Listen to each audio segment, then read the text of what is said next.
Yeah. And now something completely different. Good afternoon. I'm speaking to you live just outside. I like to think balding is just God's way of saying, now let's see you get laid. Is it true that if you don't use it, you lose it? What I'd really like to do is put the greatness of this man in perspective. The hair loss community has a lot to be thankful for, having you as a spokesperson. You mean you just call this guy up? About life and about reality. And now, America's #1 reality radio show for men. Live from Los Angeles, it's Spencer Kobren's The Bald Truth. Hey guys, welcome to the show. First of all, how's my hair, Joe? Looking hairy. I like it. Thank you. I appreciate that. Phone number is 888-659-3727. Thank you guys so much for holding on and hanging out. I've been recording or doing a show or doing something behind this mic all day so far. Just did the UK show, and by the way, you guys can catch that on apetojgentleman.com every Friday. So feel free to check that out. That's normally at, let's see, that would be 11, 12, 1, 11, 12, 1, 2 p.m.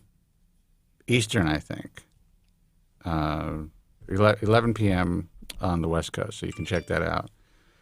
Our phone number here, live on the U.S. show, is 888-659-3727. And if you don't know who we are while we're here, this is, I keep saying the hair loss show because I've been saying that for 23 years, but now there's a hair loss show.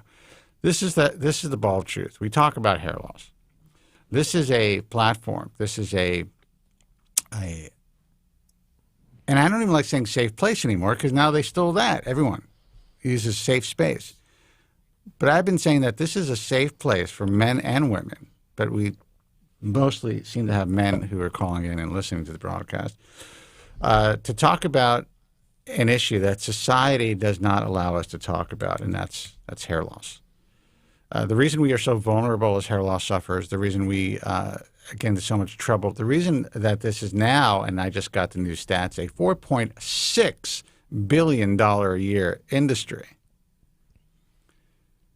where 99% of all products and services don't do shit, will not help you, and in many cases disfigure you.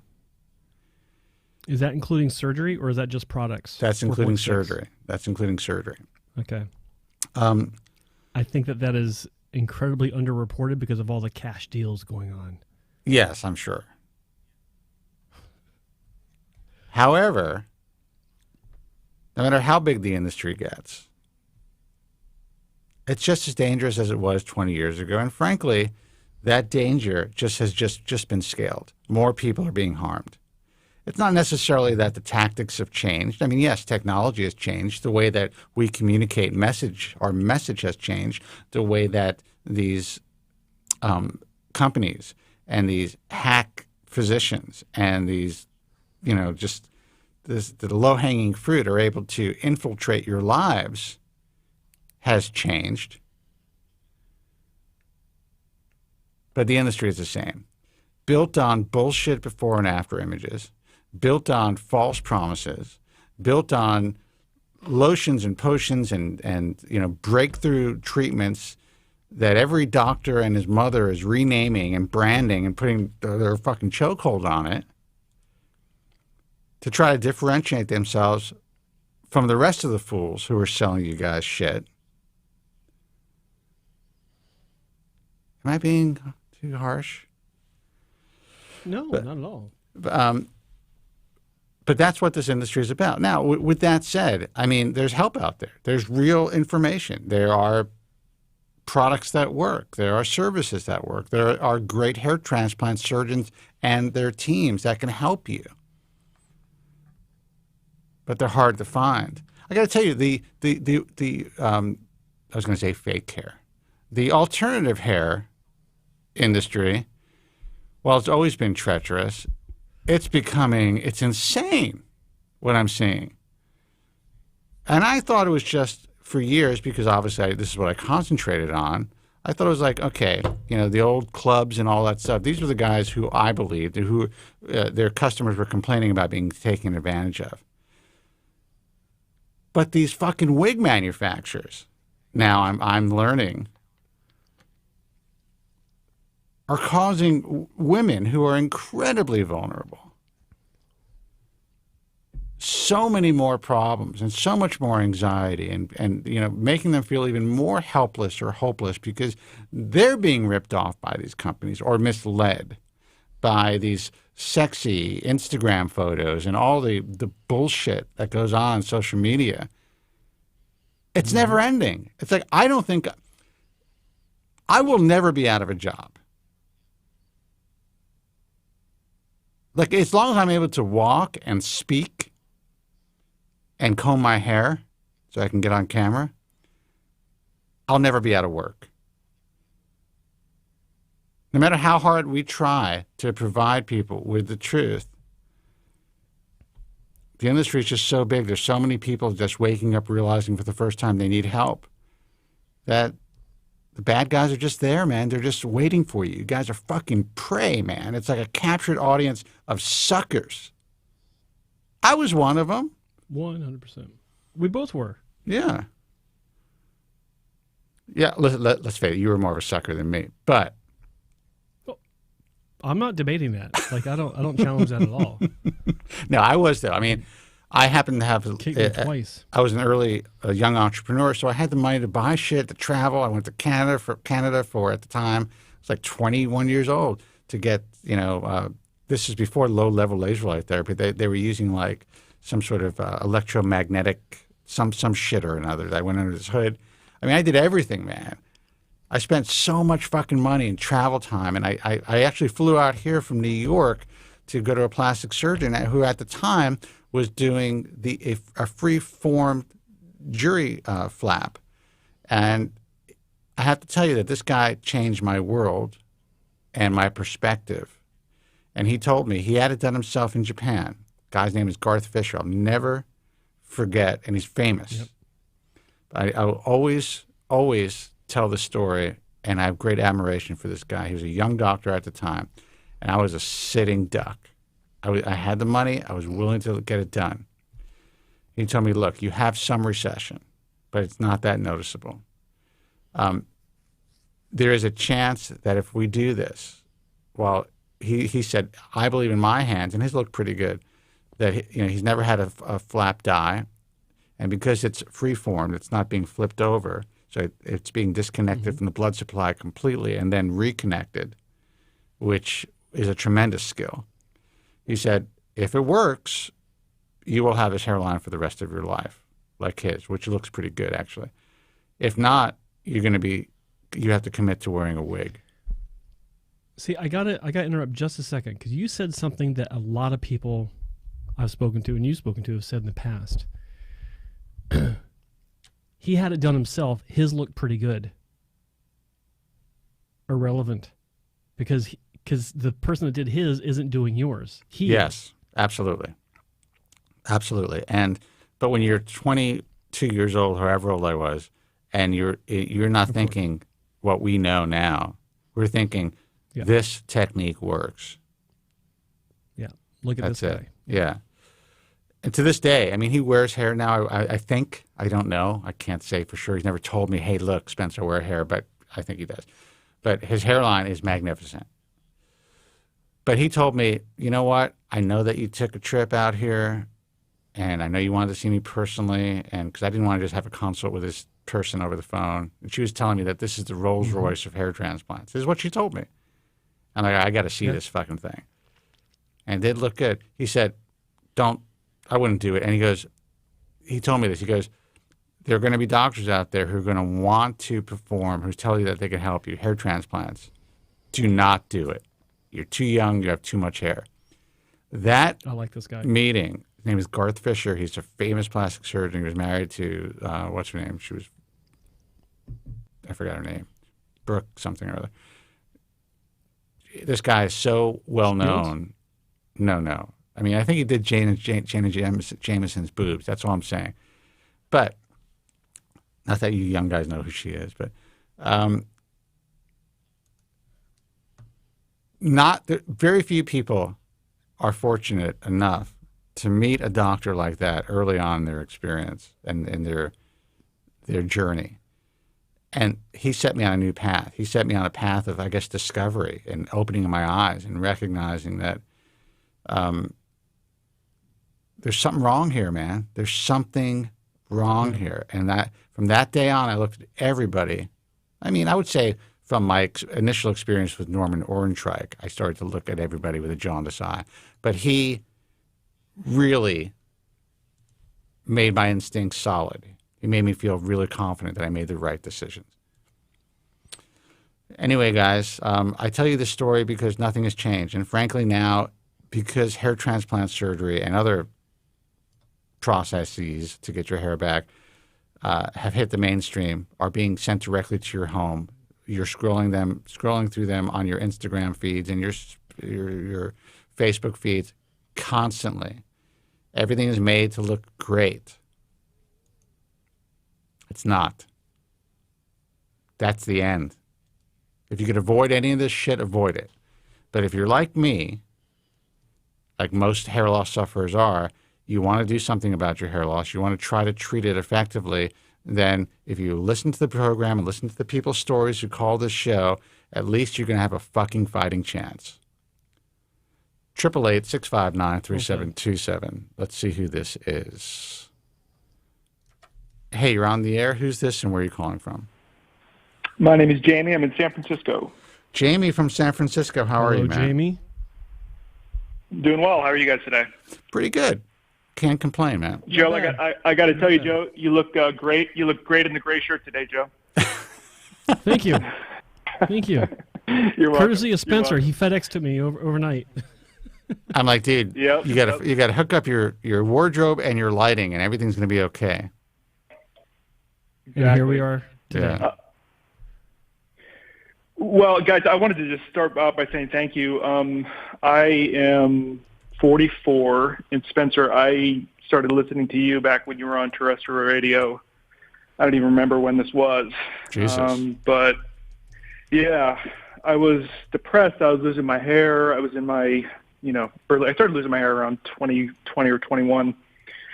So you gave me a little bit of hope at that point, and just the idea that and the internet was so new then, right? And it was so hard to get kind of unbiased information, not like it's easy to do now, but back then it was even harder. So I just remember listening to you when I would be at work, and having just some semblance of like, oh, there's possibilities here. And wanted to thank you for that. You gave me a lot of hope. Well, my pleasure, man. You're welcome. Cool. And Joe, I actually met you briefly in Vancouver before my first hair transplant. And you were very kind to me and spent some time with me, and I really did appreciate that as well. So thank you guys both. I'm calling today. It's been hard to get in the last couple of weeks, so I called early. I've been on Finasteride for 15 years. Have not had major side effects. Really haven't noticed anything. It did stabilize my hair loss. I had pretty aggressive hair loss. I would definitely be like a Norwood 6 if everything was just allowed to go. I've had 13,000 grafts. So 5 procedures. Yeah. You had it with Hassan Wong? I had 4 procedures with Hassan and Wong. I had 3 with Dr. Hassan. I had 3 strips and 1 FUE. And most recently, I had another FUE with Dr. Balbaki in Los Angeles because I can't get into Canada right now. Right. Well, yeah. I mean, Victor should be thanking us too. Just saying. Yeah. Yeah. I for anybody that's listening, I'd just like to say, like, finding good doctors that you trust that do great work, that are ethical, that I've never had a bad experience. I've never had a bad experience with a hair transplant doctor. I can't say enough about both doctors that I've met with and the work that they've done. I can't be happier. It's really changed my life. So I'm really happy for you, man. Very cool. Yeah. So listen, I mean, I have a great, I'm really, really pleased with my results. I don't have to wear Topic or anything. I mean, I have a pretty full head of hair.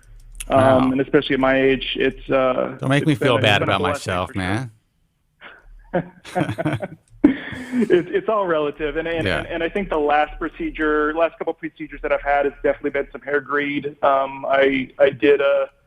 Dr. Hassan did a wonderful job on my temples, which let really me stop face. you for a second. Joe, you think you could type any louder? I'm trying. Okay. Go ahead. Go ahead, man. So Dr. Hassan did great work on my temples, and that really was a game changer for me, just in terms of how I wear my hair. And I did get some SMP into the scar. And when you have 3 FUTs, the scar was not unnoticeable at a certain length. I couldn't buzz it down. And the SMP really helped quite a lot as well. So all in all, where'd you get the SMP done? I got it done with Dr. Pack I think he worked with Dr. Rasman. I think that's his name. Yeah, okay. Yep. Yeah. Yep. And that was a great They experience, do too. good That's the work on thing. that. Yeah, I mean, I feel super blessed that every doctor that I met with has been good. They're not cheap, and I'm willing to pay for good work, especially for something that's gonna be on my head for the rest of my life. Well, and that's valuable insight. That listen, we always say that. Look, you can go to an IHS doctor and still get fucked up. Now, there's a much lower possibility than that on average than just going out there yourself and trying to figure it out. And that's why we wanted to create, and that's why I founded the IHS, was to create a safe place to start to do your research. And you're talking about. I mean, you've been listening to me for 20 years, right? Yep. I mean, that's insane. So, at the very least, you had the information you needed to feel that maybe you can take control of this. Not that you definitely could, because there's no guarantees, but at least you were armed with enough knowledge to start down the road of doing your research. And you lucked out, man. This is a great story. It's also, I was going to say, a cautionary tale. It's not really a cautionary tale because you had a great experience, but the cautionary aspect of it is, I would say that if you wanted to go down this route and you didn't happen to find the bald truth, you probably would have had a different life, because most guys get fucked up at least once. Sure. So I'm really happy to hear this. Yeah.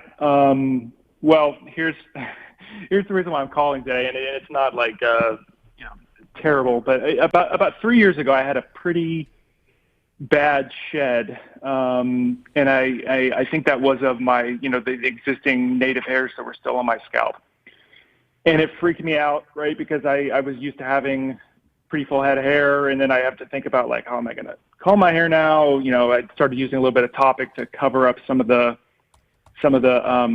thinner spots. And I increased my dose of finasteride to 2.5 milligrams a day. All right. So, like I said, I've been on it for 15 years. No side effects, nothing. Now, what happened when I went up to 2.5 milligrams? I started noticing a little bit of side effects, both sexual side effects, and I started developing some acne as well. Interesting. Sexual side effects are not. Listen, I know there's no kids listening to this. I mean, really the issue has been more like finishing during sex than anything else. I don't have any problems like having sexual desire, none of that. So and maybe this is basically, if the kids are listening, for them that would be probably a benefit. Exactly. Yeah. Exactly. And quite honestly, in some cases, the partner actually kind of likes the fact that it's a little bit delayed. Sure. But that's another I guess side benefit. But I was a little bit concerned about the dosage that I'm on, and I was thinking about two things. I was thinking about wanted to get your thoughts on tapering down. And potentially the effects that could have. Number one, if that could maybe lessen some of these minor side effects that I'm having. Did you stop your shed? Did you say that you stopped your shed? The shed stopped. Okay. The shed stopped. Yes. All right. And what's your second question? I'm wondering if that, because I have such aggressive hair loss. And I know that, when you take out 13,000 grafts from, the side of my head, some of those some of those hairs are going to be DHT sensitive. They just are. My safe zone is not going to be what, somebody with a less aggressive pattern is going to have.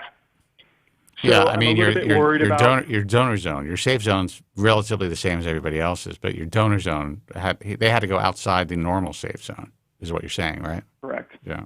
Yeah, and so I'm thinking that some of the hairs that have been transplanted may be more DHT sensitive than others.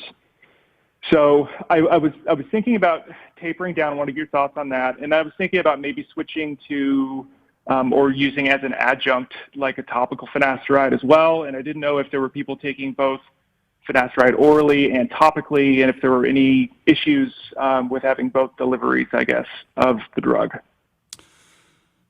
You know this, since you've been listening for 20 years. I'm not a physician. All I can say is you can have issues with any combination or anything that you're doing.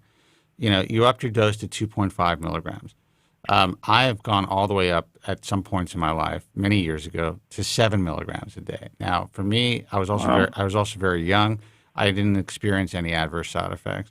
But very recently, in the last year and a half, I guess, I changed my intermittent therapy from 1 5 milligram dose per week, which I was on for many years, to 2 5 milligram doses, and I separate them by 4 days, or it's like every 5th day I take it. So it's not quite, 10 milligrams a week, but it's a little bit more. Now, I decided to do it that way because I wanted to titrate very slowly and see if that would reduce the telogen that I felt that I was going through. And I did notice like some change in my hair, like in the sides, a little bit more thinning in the crown. And I, normally, if this was 15 years ago, I would have fucking panicked. But I decided, you know what, let's try to titrate this. And so as far as there's definitely a cessation of shedding, no doubt. It was significant. And I'm back down to just, whatever, sometimes 10 hairs in the comb, very little in the shower, stuff like that after I shower, which is very normal and very light for me. There were no adverse side effects that I'm aware of. So the reason I'm telling you this is you went from 1 milligram to a half of a Proscar, right? Correct. Okay.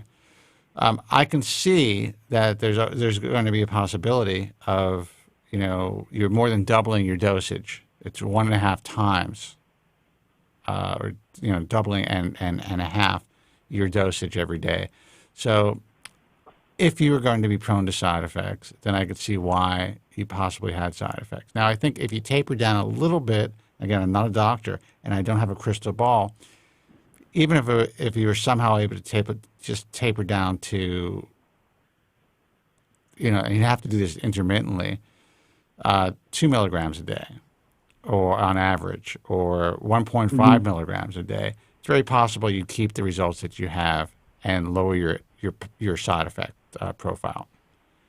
It's possible, but there's no guarantees. If you think that the side effects are transient, if you see them getting better, then I probably wouldn't fuck with it. And I think that was your first question, right? Correct. It was. Okay. And then your second question was about the combination of topical and oral finasteride. So you're using you're using topical finasteride right now. And bear with me, I'm getting old. I'm getting old, so I'm trying to remember these questions. I don't want to pull a Biden moment, and that's not political, by the way. Ooh.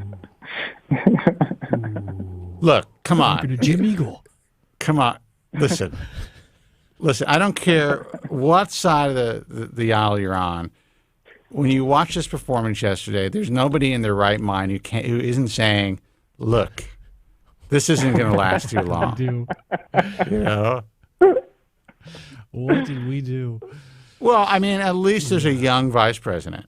That's all I'm saying. I mean, the poor guy is. Anyway, he is what it is. But yeah. So I'm going to let Joe answer the finasteride if Joe wants to, the topical finasteride with the oral finasteride. But I can say that I haven't seen anybody, or no one's reported that adding topical finasteride has exacerbated or caused any other side effects, any more side effects. But I would say it's probably possible. Go ahead, Joe. Can you reiterate, go over the question again? You want to add topical to oral, but at what frequency? What percentage is the topical itself?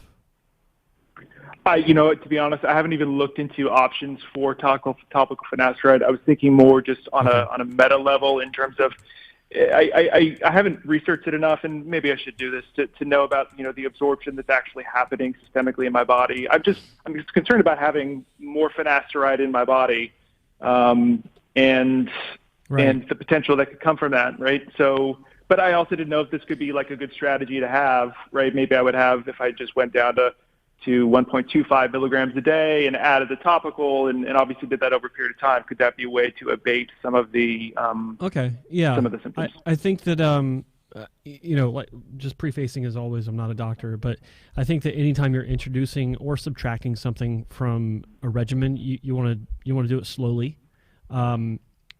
Regarding the first question about the reduction in dosage, I don't see any problem with reducing your oral intake as long as you take a long time, a schedule to bring yourself down to that level. Don't just go from 2.5 down to 1 1/4 or whatever dosage that you want to play with. Do that gradually. Like maintain your normal routine, and then like every other day that you take it, maybe switch down to the lower dosage, or not every other day, but like maybe once or twice a week, change that up a little bit. And then over time, over the course of a few months, if you're not having any issues as far as an increase in shedding or whatever, move down over time to your preferred dosage and hold steady and evaluate for 6 months. See how that works out. As far as the second question, adding topical to an already existing oral routine, I think that first off, you got to ask yourself if you're willing to potentially initiate a telogen shed when you're introducing something new. Even the same medication, like going from you're taking oral now, adding topical. Who knows? Like maybe that could induce some sort of shed, but again, adding over time.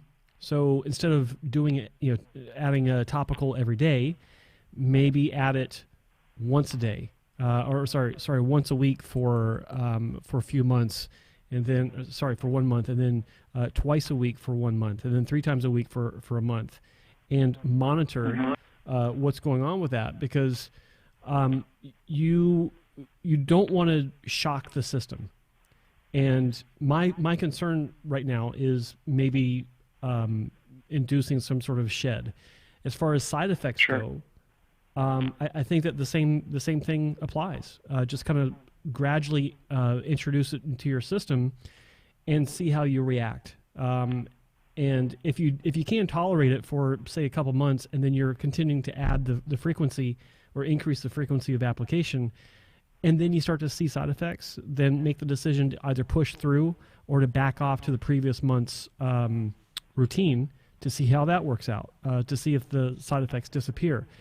Overall, though, like no one can legitimately say that topical finasteride does not have side effects, because I was around for early trials of this, not trials, but experiments, I'll say, 12, 13 years ago, and there were some people that were reporting side effects. Very rare, but it was happening. And there are other formulations out there that also have had a few people report side effects, but it's a really small amount, like really small. So that's something to consider. But my problem with topical finasteride is there's no standard. There's no original manufacturer of topical finasteride for everyone to base theirs off of. Everyone's using a generic to make their topical. Everyone's using different delivery systems, and you just don't know. So I think the best thing to do is find one that appears to be reputable from a clinic that has a good reputation, because that's where this comes from. It comes from clinics they contract out with a pharmacy, compounding pharmacy, to make it for them. And all you can do, realistically, is hope that a legitimate clinic that has a good track record surgically worries enough about their reputation that they've sourced a good place to compound their topical finasteride. And that's really the best you can hope for. And I think that's an interesting point that most people don't even recognize it could be a possible problem. I have heard of people who have compounding pharmacies that have accidentally compounded much higher dosage as far as milligrams of, say, minoxidil for compounded oral minoxidil dosing, which, believe it or not, exists, because there are people out there that want to really microdose their patients initially. So they take it to a compounding pharmacy to make it easier, and they have special capsules made. I heard of one incident where the person was actually taking 50 milligrams of minoxidil, they found out, as opposed to I guess it was 0.05 milligrams that this physician wanted compounded. So, believe it or not, compounding pharmacies fuck up. So you have to know what the source is. The compounding pharmacy has to have a great relationship with the physician providing the medication. And as consistent as you think it is, even if generics are coming from a great source, the compounding pharmacy can fuck it up. So there's all levels of being screwed and not knowing what's going on with your body when you're dealing with something that doesn't come directly from a manufacturer. So I always try to tell people that, warn people that that's always a possibility. Sure. And I know you guys are advocates for, well, I don't know if advocate is the right word, but you've spoken about, maybe the benefits of actually having the actual ProScar, not a generic. I mean, right now I have been taking generics for so long. Do you think that could possibly, if I switch to name brand, again, what I'm trying to do is avoid a potential shed. I mean, do you think that that's really a risk? It can. There's a benefit in doing that? It can be a risk. I mean, how long have you been using this particular generic, do you know? Or have you been switched to different generics throughout the years?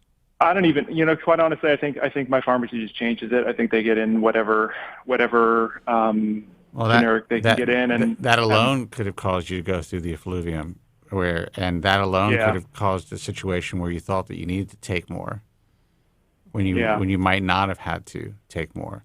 So that's again, speaking of cautionary tales, another cautionary tale. I think these companies like Hims and Keeps, I kind of see I see both sides of the equation, where it's helped a lot of young guys recognize that there's real help out there, and that if they use this medication, which most people don't even know what they're buying, they could actually have a fighting chance of stopping their hair loss. The problem with that is we don't know where the fuck it's coming from, and we don't know when it's going to be switched on us.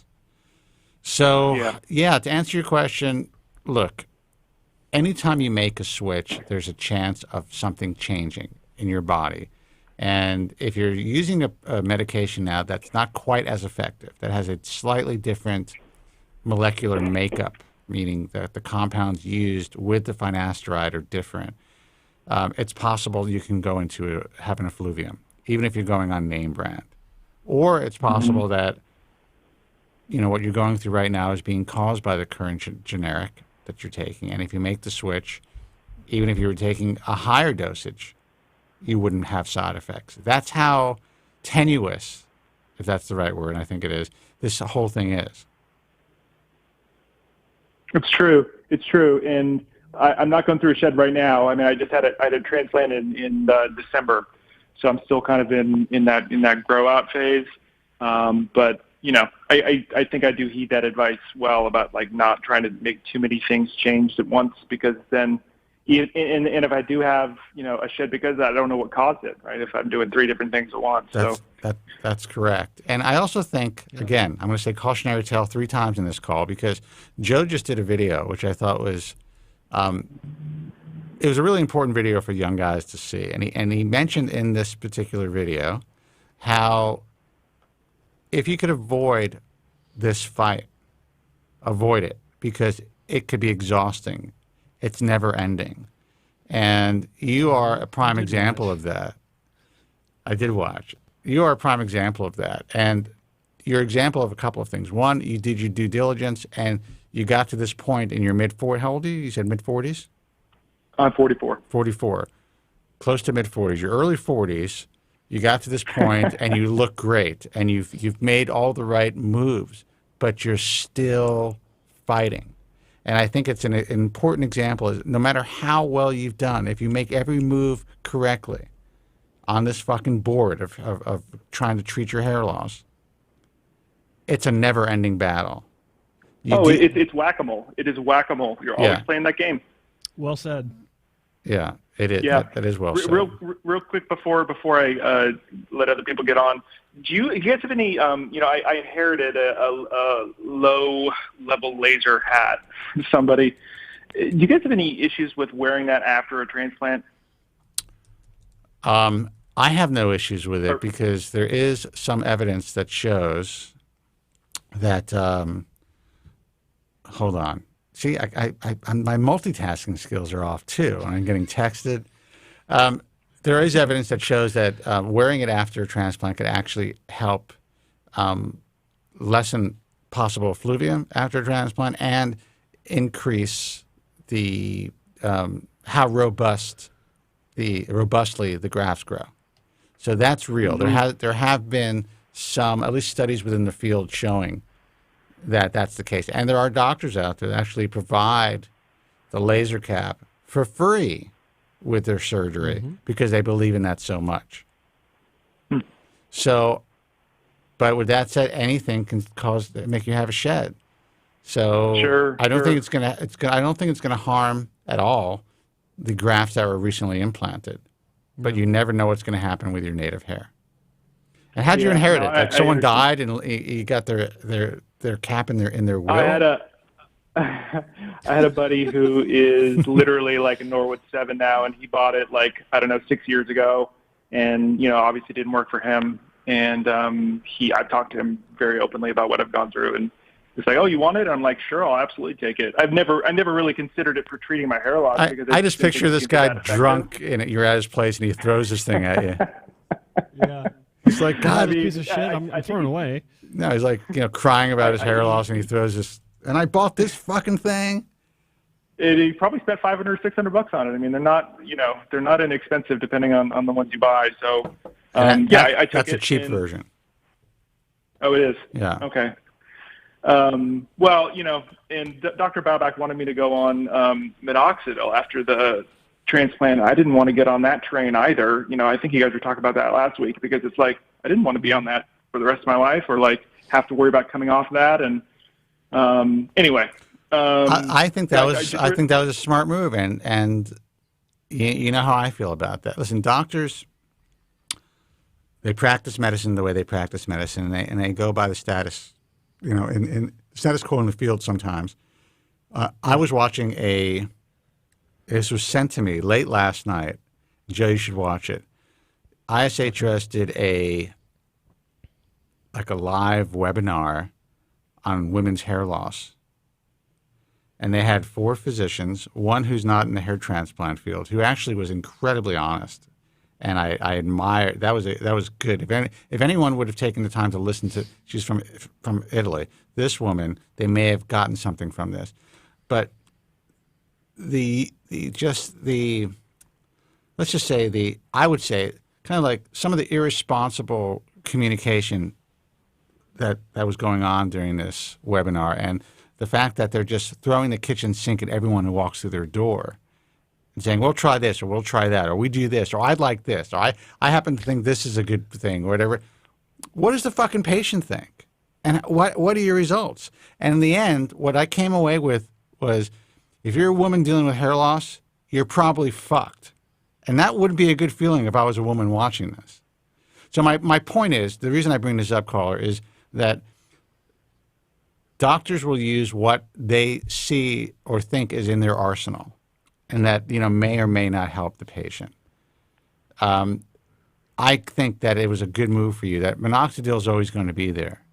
You had the opportunity, you had a transplant, you want to see how that grows on its own with your current regimen without having to add some other pain in the ass and not know if it's working, harming or helping you. Yep. And just to tap on top of that, I understand why he recommends that. There's a lot of clinics that recommend minoxidil after surgery. For sure. It's simply to increase the healing, the quality of healing, because as we all know, minoxidil is a vasodilator. It helps blood to rush to the area. So blood is healing, right? So I understand that, and there's evidence to suggest that that's not a bad idea. But 100%. I'm not a fan of introducing something new into the mix when you just had a surgery, because these clinics have their understanding of how this works and they have their track records, and that's fine. I like playing it safe. I like avoiding introducing multiple variables into the equation as much as possible, and that's I'm not a fan of that. But I mean, it obviously works for some clinics, and so it wouldn't have been a bad idea to accept that, but I think it was a good idea not to. So just to be honest, I was when I was in my early 20s, I remember I ordered something called Xandrox, which was a 15%. Fucking Xandrox! You are old school. Wow. You've been fighting this forever. Wow. That was Dr. Lee's product. You've been around, man. Dr. Lee. That guy. I have. That guy had to do a perp walk for that shit. That effectively erased my hairline, so I was just traumatized from it. So, like Dr. Broddock did a fantastic job. I have nothing but kudos for him and his staff. And it was a choice that I made because of my experience, and that's what I think everybody should do. And I just want to, end on letting everybody out there know that this is not all hope is not lost for you. And I think you need to do what's best for yourself. And you can lead a good life. You can have hair. You can have sex with a lot of people. when you have your hair back, I know that's a little bit. Well, that's not a great thing to say to end a call, but my point is that, I like it. I think that there are great solutions now, and I've had a really great experience with the doctors I've chose. So I'm sure. So go forward if you can. And I appreciate what you're saying, and I'm sure, and I'm sure all the young callers do too, because or listeners, because you have been doing this for a long time. And I'm sure that when you used to listen to me 20 years ago, I was probably talking about getting loaded at the bars and banging and all that stuff. And maybe more than I am now. And there is help. There is hope. There's life after hair loss. All the guys, you remember Joe from Staten Island, the guys that would call on a regular basis, and you probably remember some guys who called in who were complete shut-ins. They didn't have to be. There's a lot of hope. And it's not just about getting your hair back. You chose that route. Sometimes it's about kind of just saying, you know what, I'm going to live like this, and I'm going to move on, and I'm going to, my process is going to be different than going through multiple hair transplants and having to take medication my entire life. It's as much emotional and mental as it is physical. I'll tell you that. Absolutely, man. Well, listen, thank you so much for being a fan for the last 20 years. I'm really glad we were able to help you. I'm really thanks for your help, guys. All right, man. Great talking to you. Great call. Thanks. Thanks for calling. Bye-bye. Makes me feel like I did something in my fucking life. Yeah, for the past 20 years, one got through. One got through. One made it. You got through to one. Yeah, one made it. Yeah. No, but I actually think that was a really great example of, it's never ending. Like, if you can just stop it, if you can just be like that dude from Bald Cafe, and he made his own space in this crazy internet, and embraced his baldness and let other guys who wanted to do that, gave them a platform. That's fucking awesome, man. He took our message.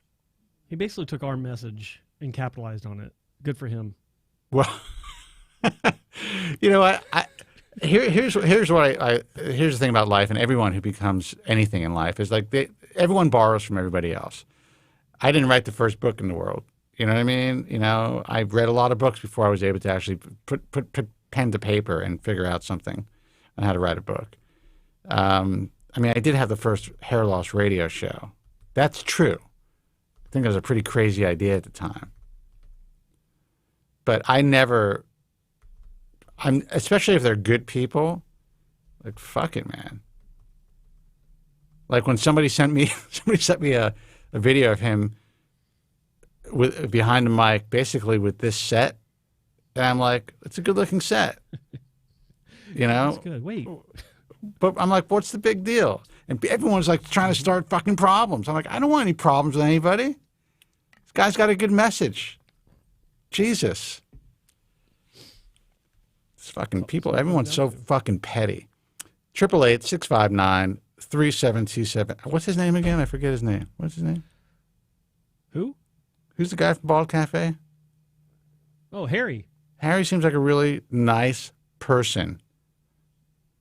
So for the people who keep sending me shit about this guy, and like I said, the guy sends me a picture of a set. I'm just like, well, it's a good-looking set. I don't care. I don't own studio foam. I don't have a fucking chokehold on that shit. Yeah, I don't have a patent on putting egg crate foaming on walls for my podcast or my broadcast. You know, people are just so fucking bitter and petty, and they want me to get involved in this shit. No, they want to start shit. They want to see. They want to be mean girls. They want to. Well, yeah. Well, that's what this industry is about. I would say I actually brought that up on the UK show, and callers will take your call. I brought that up on the UK show with Specs, you know, and the caller, because they were saying how we, you know, it's so great that we're working together, and there's a guy in the UK and there's a guy in the US, and that's how they found the US show and all this stuff. And I'm like, you understand this is an unusual setup, just like me and you. People in this industry don't work together. It doesn't work that way. Everyone wants to stake their own fucking claim. They want to put their flag in the ground, and they will do whatever it takes to try to destroy the other person in order to get a leg up.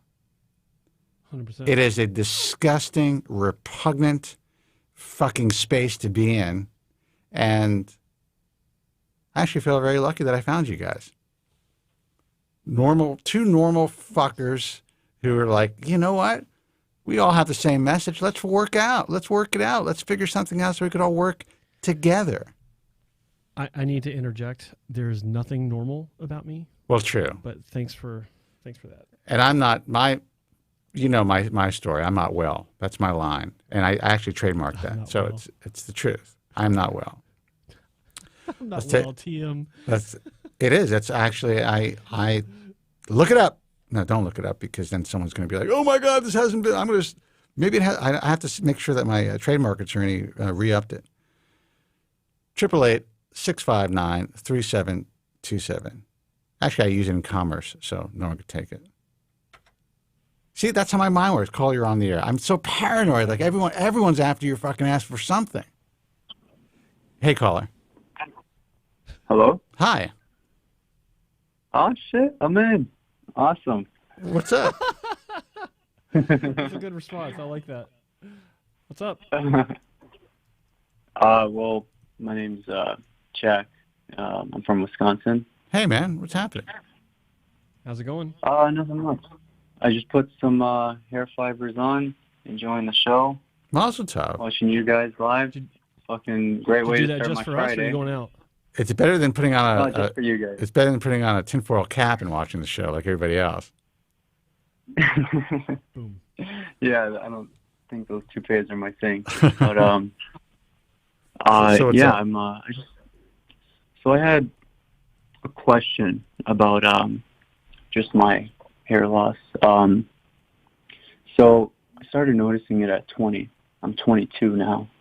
All right. And I caught it super fucking early. Like, you wouldn't even, I just had like a little bit of thinning on the crown.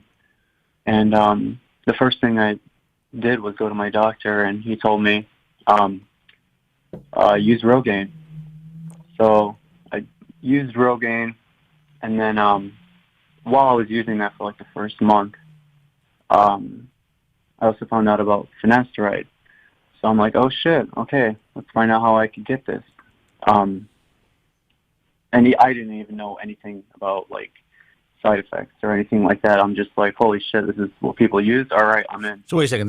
You're telling me that there's a pill that I could take that'll I'll be able to keep my hair? Because that's how I was. Yeah. Yeah. Yeah, I didn't even know anything about side effects. And I actually didn't find out until I got my order from Keep for the Finasteride. And I'm not really a guy who reads instructions or I just, whenever I get something, I do it. So you got like all kinds of fucked up IKEA furniture all over your house? I'm actually in construction, so I built all my IKEA shit pretty fucking fast. All right, good. But yeah, no, I don't even know why I brought that up. I never really had any. I haven't had any side effects actually, besides actually just the loss of morning wood, which is a fucking win for me because trying to take a piss with a morning wood is like the worst fucking thing ever. Dude, you got to see my ceiling. It's ridiculous. But yeah, I'll try to get to the point. Sure. I started noticing it. The way I found out I was, losing it was that, when I would be in the shower, I would take, I'd wash my hair and I'd find just like my fingers, like just completely covered in hair. And that's when I went and got a hair catcher because I wanted to see, like, holy shit, like how much am I losing right now? Wait a second. It sounds like my book. Are you reading my book right now? Because that's exactly what I did. And that fucking hair catcher was like, I got to tell you, it was valuable. It was a valuable tool, but it depressed the shit out of me back in the day because there was no finasteride. I couldn't just take a pill. We're talking about like 1986, 1987. You know what you had out there? Nothing. Holy shit, that's 35 years old. That's not 35 years old. That was 35 years ago. Yeah. That's how old I am. Dude, I was born in I'm not going to give you my exact date because there's fucking thieves out there, but I was born in the 60s. Let's put it that way. Yeah. Wow. Yeah. Well, you're the same age as my dad, I'm pretty sure. Yeah, I'm sure. But yeah, anyways, so I started running it, the Finasteride and the Rogaine for a year straight. And I didn't notice, definitely did not notice any regrowth, did not notice any stabilization. I'm more of like I actually just found this out from Joe's last video, retrograde alopecia. Pretty sure that's how you say it. Yeah. Yeah, I've got more of like that kind of, thinning. However, after doing it for a year straight, I haven't noticed, even with pictures, any improvement. So that's when I'm like, it's been a year. I'm probably, I hear guys who are super sensitive to, androgenic alopecia, but it's, some guys, just finasteride doesn't work for them. So I came to that conclusion after a year with the minoxidil, and that's when I added dutasteride once a week. No doctor told me to do that. I just figured, I'll throw that in once a week with, Propecia. Well, I'm going to be honest with you. After viewing last night's webinar that was sent to me, I don't even know if I'd ever want to see a doctor again. I mean, I'm listening to these women, these doctors talking about women's hair loss. There's one dude who's been around forever, and I'm just like, it's a fucking guessing game. Yeah. It's just like, That's why they call it the practice of medicine. But we're going to throw this at them. Us. And this one woman takes this video microscope, puts it on her head to show the follicles, how she treats, how she shows miniaturization in females dealing with hair loss. And she's like, yeah, I think it's just kind of fun for the patients to see this. I'm thinking, you really think it's fun for these poor women to see how they're fucking balding in like 30 times magnification? That's not fun. Yeah. Anyway, this is just when I hear physicians say what they say and do what they do. And the fact that I'm not saying not to see a doctor, because the message is always see your doctor, but you have to choose your doctor wisely. And it's probably it probably would have been unusual for your doctor to tell you to possibly switch to Finasteride and give that a shot. So how did you do it? Did you just go on the internet? No, I literally just called my doctor up and I said, "Hey, I've been using this for a year. Give me something stronger." This is all over the phone. Oh, well, that's good though. It's good that you spoke to your doctor about it, and that he was willing, or she was willing, to prescribe it because they had a little knowledge. Yeah, no, it was pretty awesome. And I didn't have to make an appointment, pay, $150 just to go get my prescription. But yeah, what you were saying about the woman thing, that's actually, I kind of got a story of that myself, actually. I actually, when I first went to my dermatologist, they had me do a scalp biopsy. So they took a little piece of flesh from the top of my head, and then they also did some blood work on my iron and my thyroid levels. And then, she concluded that I had telogen effluvium from low iron levels and, androgenic alopecia from the biopsy. And I'm like, okay, well, she's just like, take this iron supplement and, your levels will be back up. And then, you're also on Finasteride. So, you're not going to be shedding over 100 hairs like how you are right now. And I'm like, all right, that's awesome. So, I started taking the iron supplement and the Propecia, but, there's no help at all. I was still losing, a lot, over 100 hairs at least. Now, I have to say it's interesting that, I'm glad that they caught no iron, but they could do that with blood work, that you had low iron, but which is unusual for a guy. But it's interesting that when a young man presents with what looks like common androgenic alopecia, that anyone would do a scalp biopsy, unless they saw like LP or something that, course. Yeah, that can be causing some sort of scarring alopecia. It's very unusual. And that's why sometimes while you certainly want to see a dermatologist who has the right chops if you are having a skin cancer consultation or to check your skin out, I just noticed there's a lot of fucking fails when it comes to hair loss and traditional dermatologists. I started having problems with that almost 20 years ago because I kept hearing from people saying, yeah, my dermatologist said this or my dermatologist said that. I'm scratching my head like, what? Like, why? Like, that has nothing to do with your situation. Like, I'm a layperson. I can look at your hair. I can look at your scalp and tell exactly what's going on. I don't understand why a dermatologist would say such a thing. They have been the biggest disappointment in the industry as professionals because skin and hair is their thing. Mostly skin, but it's the same difference.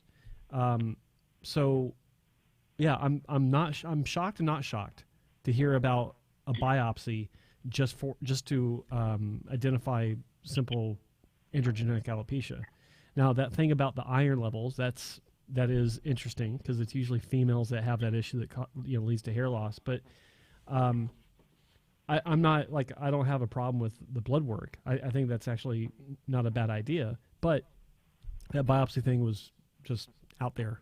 Never heard that one before. Yeah, it was. Yeah, it also caught me off guard too. Like I, this was when I was 20 years old. Like I was just a little bit out of high school, and I'm like, I'm still not fully grown to say like no, like leave me alone. Well, I did, but I also, it kind of healed a little bit when I started microneedling, actually, which is pretty awesome. So it's not visible at all. The hair fibers kind of covers it up too. If it's still there, I don't notice it at all. Okay.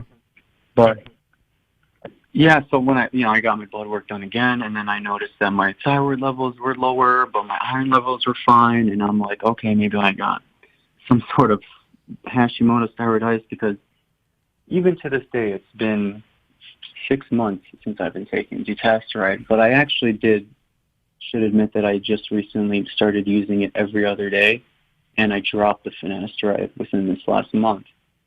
And I also dropped Rogaine, by the way. After a year, I didn't notice any shed or anything, any loss. It just, nothing happened. It was like pretty much like putting water on my head from what I could tell.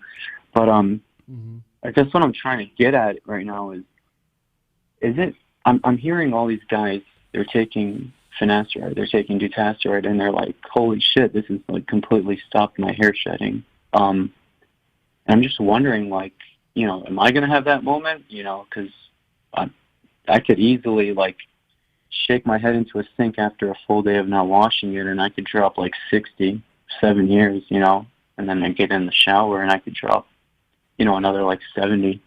And this is like all over the head too.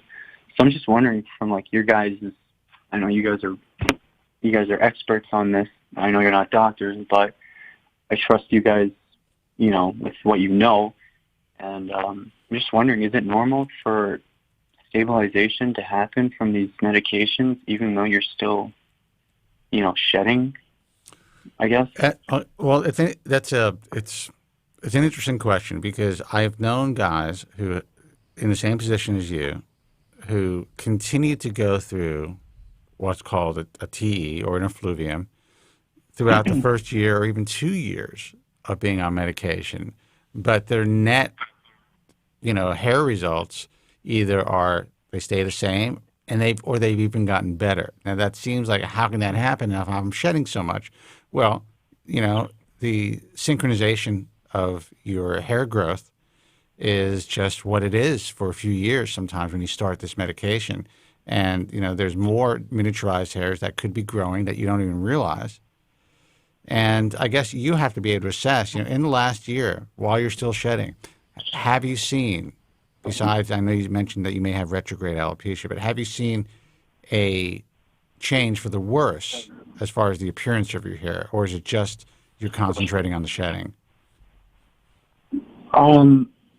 It's very hard to, I would say that it's maybe since I started the dutasteride more frequently, because I mentioned that I was taking it once a week with the Propecia, then I dropped the Propecia, but I also was taking it 2 to 3 times a day, and then now I added it every other day within the last 4 or 5 months, I would say. I would probably say that maybe, and this is a big maybe, that maybe I've like halted the, like maybe I've halted my hair loss. Well, it's not that much of a big maybe, because after a year of constantly shedding, if something wasn't working for you, I can guarantee you that you would be telling us that you've seen it get worse in the last year. And I wanted to say that, you're talking about your shedding, but my question is, if you mentioned earlier, you put in your hair fibers, how does your hair look without hair fibers? Is it something that you notice, or is it something that people around you notice as far as thinning goes? Does it look like you're actually losing your hair? Or is it just something that you focus on?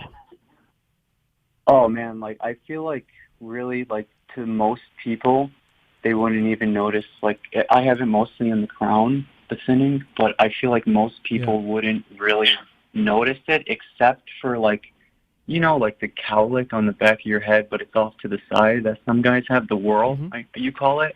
Yep. That kind of looks a little bit more expanded because it's just thinned out in that area, and it was already kind of like a bald spot looking area. But to most people, I feel like they wouldn't even notice, but I'm just like so like, paranoid, and I want to make sure I look good all the time. So I still put it on. One thing to consider, and this isn't really talked about much, is the amount of hair that people shed. What you hear about online or what doctors tell you, that's an average based on, I don't know where it came from, but everyone says it. I honestly don't know what that's based on. It came from complete nonsense and just some doctors, thought process. Well, it appears that, and I'm sure there were some small, like isolated studies, and I have to look this up, But the mantra is, if you're losing more than 100 hairs a day, how do you count the hairs that that you're losing in the wind, or that you're losing, whatever? I was always able to vacuum up a ton of hair, especially when I had long hair. Well, my idea on this is that, okay, let's assume that the narrative I've been hearing throughout my career is 100 to 150 hairs per day. But if that's an average, let's assume that that's accurate. If that's an average, it stands to reason that there are people that shed more hair, and it's normal because they have, their growth cycles are just shorter than other people's. The anagen stage, the telogen, the catagen, all that, it's a faster process for them.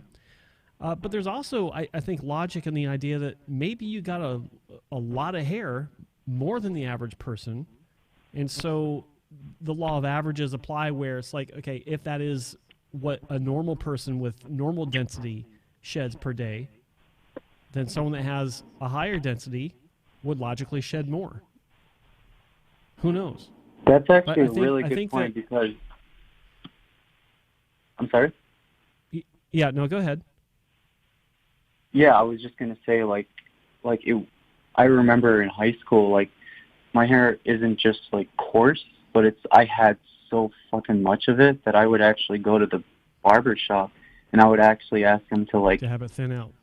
Be thin it, yeah. I'm like, dude, I got a fucking mop on my head, but, it wasn't until I started noticing it in my hands, and I don't know if this happened, right after puberty, and I didn't notice it until I hit 20, because, that's when your balding starts, it's when puberty hits.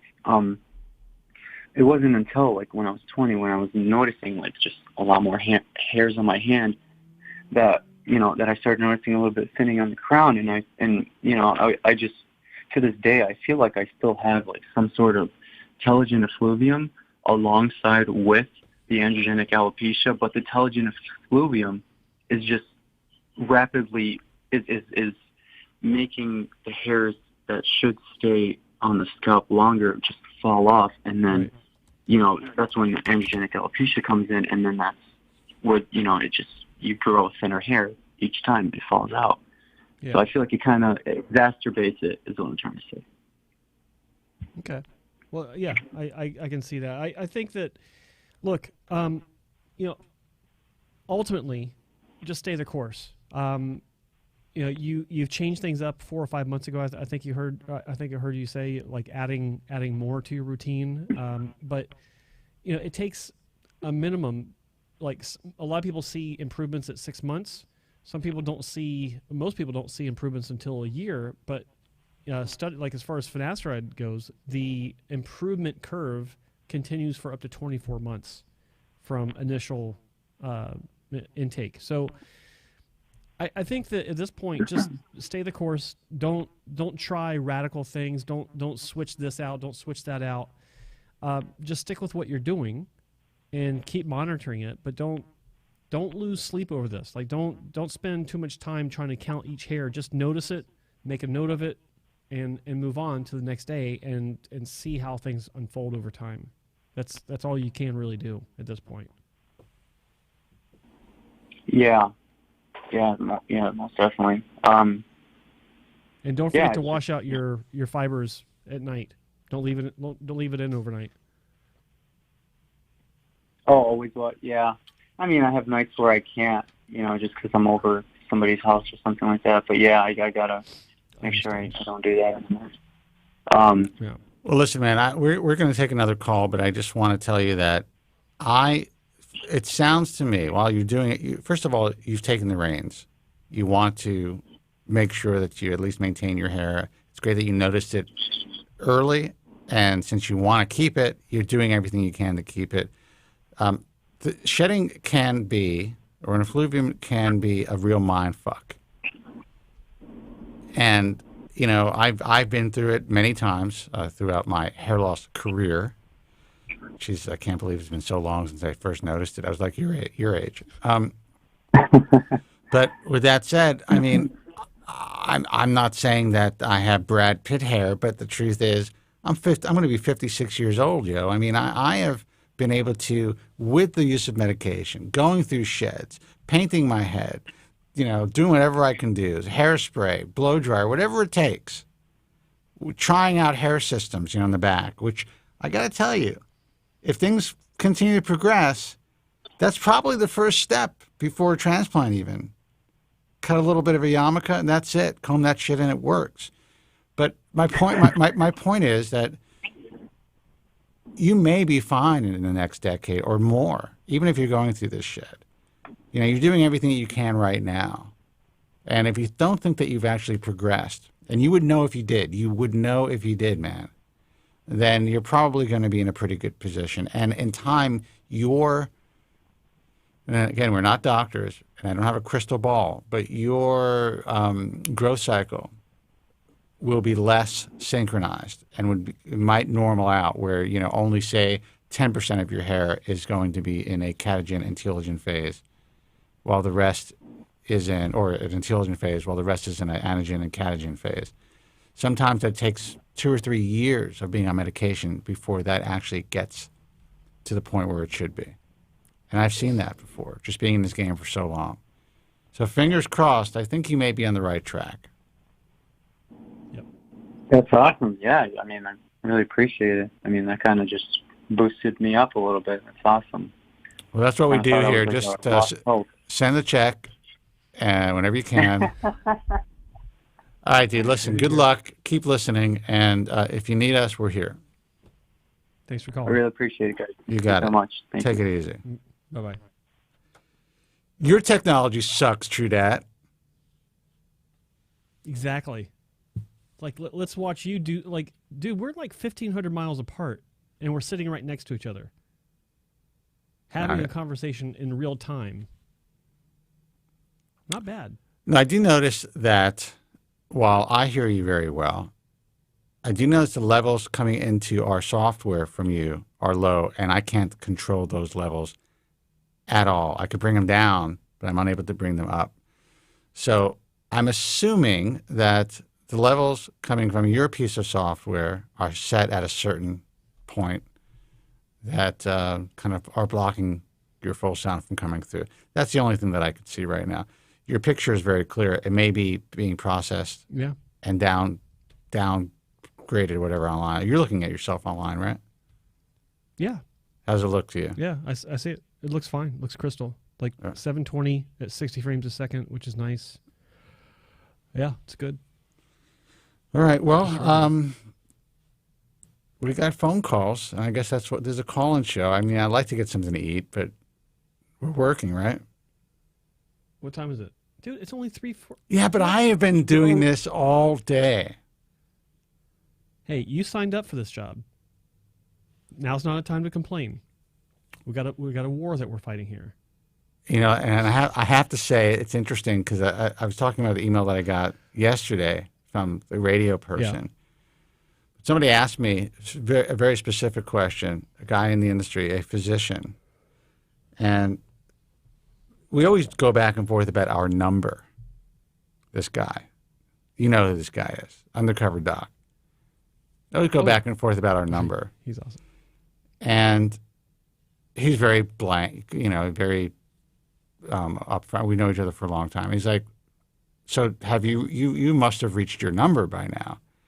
I'm like, yeah, I've said it on the air. I was 54 when I reached my number.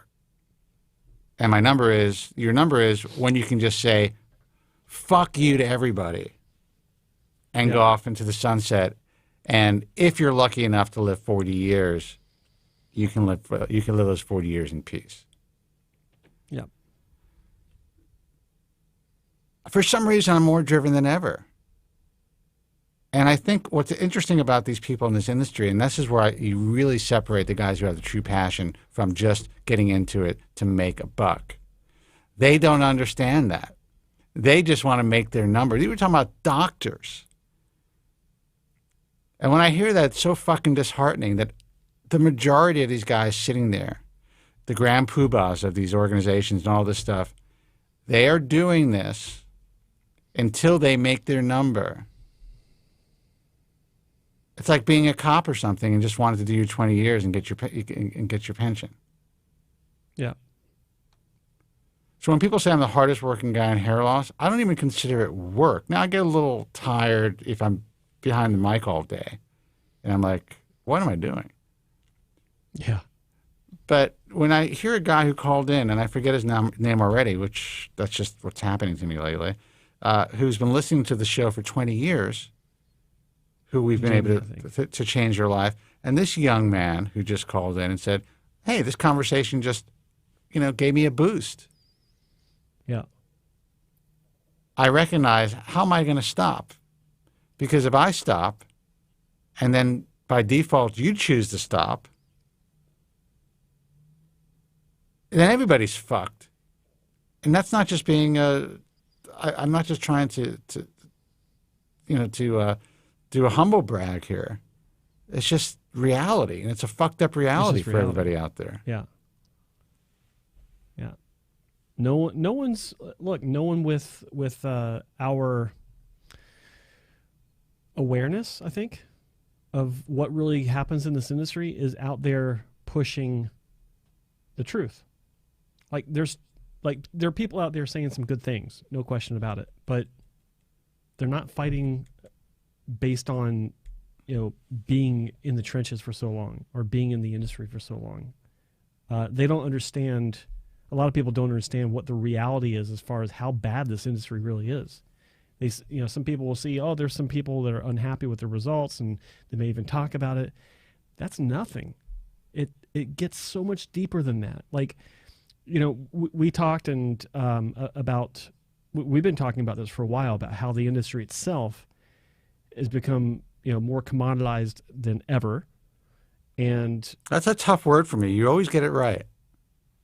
Did I get it right? Commoditized? Yeah, I think. I did that time. That sounded good. Commoditized. It's actually commoditized. So I guess you got it wrong. Sorry. Commoditized. Yeah. Commoditized. There we go.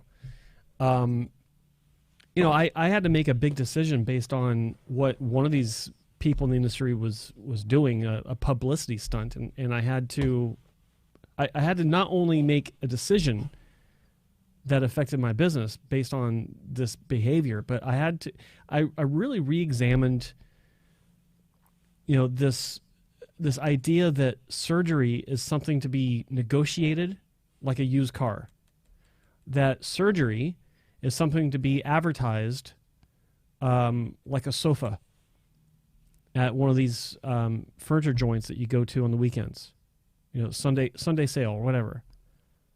And it disgusts me. I physically get ill when I think about how bad it is and how clinics are inducing patients into having surgery with these specials or with these publicity stunts that they're doing on YouTube that you wouldn't find in any other vertical of medicine. If you went to I don't know one open heart surgeon, a cardiac surgeon who would do open heart surgery without anesthetic. I'm just saying. Yeah. Sure. Just and find out on the morning of. Yeah. You want to meditate? Oh, sure, let's do it. Look, we have to respect we have to respect our physicians' religious beliefs. Or you could say, you know what, my Hippocratic oath is first do no harm, and there's a possibility, even if this guy could do this, even if physiologically the guy doesn't feel pain, or he's so mentally powerful that he doesn't feel pain. It's probably not a great idea, and you're probably not going to be able to perform the best surgery of any kind without anesthetic. Just saying. Well, I look at it like this. I mean, it's a doctor's duty to do the best job that they can under every circumstance, to eliminate every variable possible that could get in the way of them doing the best job they can, bar none. They have to be on top of their game day in and day out, and any new variable that's introduced has to be eliminated. Because if it's not, then it's distracting. It's a distraction to the routine that the doctor is used to do the job at the highest level that he or she can. And I'm not a big fan of that. In fact, the field of medicine is not a fan of that professionally. And so, yeah, I mean, I think about what you're talking about, and it just kind of makes me think about the direction of this industry and how it's been getting worse and worse over the years. Like, this kind of mentality has been around for forever, since the beginning, where Dr. Ohrenreich on down into the Bosleys and into the MHRs, trying to make surgery seem like it's just a walk in the park. It's a day spa, a trip to the day spa. You'll be back to work the next day. All that horse shit. And it's gotten to the point now where, like, I couldn't sit by and just watch this shit anymore. I like talking to the doctors I work with. They all, I presented my ideas, and I'm happy. Like, I'm going to make a video about this. I want to talk about this more, but after some discussion and clarification, they agreed that, talking to patients should not be a sales pitch. Talking to patients should be an education about the realities, about the potential downsides of their decision to have surgery. And, the one thing that I really have an issue with is if someone says to a patient, I guarantee my work, and then flip around and say, but if every graft doesn't grow, then yeah, sure, we'll do another procedure at no cost to fix it up for you. I don't like that, because if you have a condition on the guarantee, then it's not a guarantee. A guarantee is absolute. Like, there is no way that it's going to go any other way than what you say it will. That's what a guarantee is. So when you introduce a but or a however into that equation, it's no longer a guarantee. Look, I tell everybody, and this is something that I've not been loved for, but, in anything in this industry, if you're provided with a guarantee, a money-back guarantee, you're probably getting a guaranteed piece of shit. Now, that's not necessarily the case with surgery, but it's still, I believe, a really kind of lowbrow, low-hanging fruit type of offer. And I know there are doctors out there who say, well, I like to guarantee my work. I'm really good at what I do. That's fine. You can guarantee that you are doing the best possible job within the standard of care of this field. And you could also say, look, if for some reason you're unhappy with anything, I guarantee that we will do our best to somehow rectify the situation that you're in. To try to rectify the situation. Right. That's it. Because that's all you can guarantee. The guarantee to back up the guarantee is not a guarantee in and of itself. Like, it just creates more rabbit holes, right? But yeah, so I thought you got me going on this because I think it's important, and I will be talking about this more on my channel, and yeah, it's a great subject. So I'm glad you started talking about it. I've wanted to talk about it. I haven't really mentioned it publicly, but it's something that I think people should be looking at. I don't mention things publicly. Someone in the chat room mentioned something. The truth is, I had to remove 2 physicians from the IHRS in the last 2 months. And it's not because they're bad guys. It's not because, in general, they weren't doing great work over the years. And, even if I have a relationship with somebody, they can come to me and say, look, this is one mistake. We've known each other for 20 years. I'm like, that's what you signed up for, Doc. What do you want me to do? There would be no value to your IHRS membership, to you as a physician, if we didn't have some sort of rules. It's like being a part of a fraternity of in this field, and you're breaking the rules of that frat, to put in simple terms. That's it. That's just the way that it is. It's not forever necessarily, unless it's something that's so fucking egregious that there's no way. Like, and I'll give you for instance, I would say if you lost your medical license for prescribing yourself drugs under the name of your patients. Yeah, that's a bad one. Even if you get your license back, probably wouldn't allow you to be back on what we do. That's a really bad judgment call. There's one thing, I understand addiction. I understand how people get addicted to these medications, and there could have been real pain involved, whatever it is. Probably wouldn't let you be a leader of my organization in that case. That's not the case with the other organizations in this field or the main organization in this field. Oh, you lost your license. You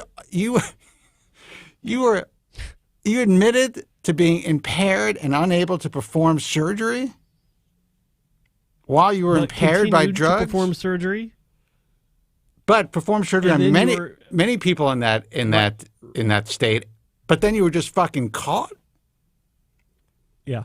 And then you had to lose your license and you had to get it back. Well, you're the next president of the ISHRS or whatever. I was going to say, let's get you another sash. Yeah, let's get you another fucking ribbon and give you some more duties so that you can become a fellow of our organization. Holy shit. You know, when I think about it, it must be infuriating when these guys hear us calling them out. But to them, because they're in some sort of delusion. But if you guys knew what went on in this field, really went on, we try to provide that information. I think sometimes the inside baseball bores people, but you got to know about it. You got to know about it, because if you don't know how the whole machine works, you don't have the full picture. You can't make a truly informed decision.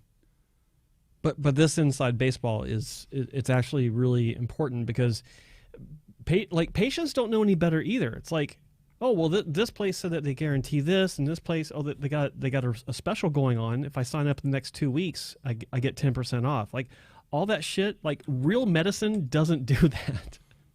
And you need to be aware of that. And that's one of the things I'm going to start focusing on, talking about is, like, these are not the right ways to get your interest. The only way to get your interest is to show quality results on a consistent basis. That way you know that you're making a decision to have surgery with a particular clinic because you're seeing a demonstrable record of excellence that you feel appeals to your sense of aesthetic, that what you want. And of course, as you learn more about them, you understand that they have an education-based philosophy as far as consultations go.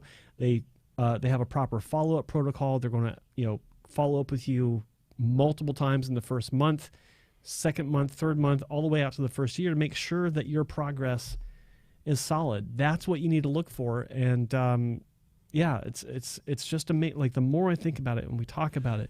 Well, what about when you go on someone's website and the first thing you see is like them standing behind a fucking podium, like in mid talk, in front of a giant screen with a PowerPoint presentation on it, and that's how they market themselves, as though, oh, they're a lecturer. You know what I could say about the lecturers in this industry? Just stand in fucking line, dude. Raise your hand. I would like to present. And if you're within the core group, then you're presenting. You get to take the photo ops. They could present the same fucking shit. There's a guy that presents all the time about scalp reductions to this day. Yeah. To this fucking day. Always on the fucking roster. In 2021. What you need to know about scalp reductions. So I was in front of the podium at this conference and I spoke. Someone put a picture of me up. This is a few years ago, 4 or 5 years ago. It made me sick to even look at that. Because, okay, it's unusual for a layman to be able to speak at one of these conferences. But when I really step back from it, I'm just like, yeah, okay. I mean, I had something unique to say. And there was some value to what I said, for sure. I'm trying to educate these doctors. But now I'm playing their fucking game. The picture of myself behind a fucking podium on the internet. You know how many? I can buy a podium. Yeah. You can go on Amazon. You can buy yourself a podium, put any fucking sign you want on it, have a fucking photo shoot, put that on your website. You don't think people do that? Of course they do. If they don't, they're going to do it now. 888-659-3727. Let's see who this is. Hey, you're on the air. Who's this and where are you calling from? Hey, this is Ryan. Ryan, what's happening, man? Hello, Ryan. Hey, how's it going? Where are you calling from? I'm calling from Temecula, which is just outside of San Diego, but I'm from Vancouver. I didn't ask you for your life story, dude. No, I appreciate that. What can we do for you? What's up, Canuck? So yeah, I was just listening, and a few things.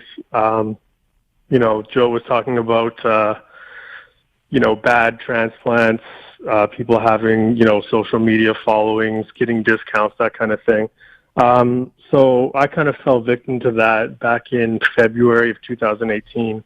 I ended up going to Mexico for a really shitty hair transplant that offered, a cash discount kind of thing.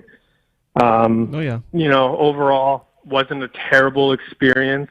I was just so eager to get it done that I kind of jumped the gun and didn't go to Hassan and Wong like a lot of people recommended. Obviously, it's 3-4 times as expensive.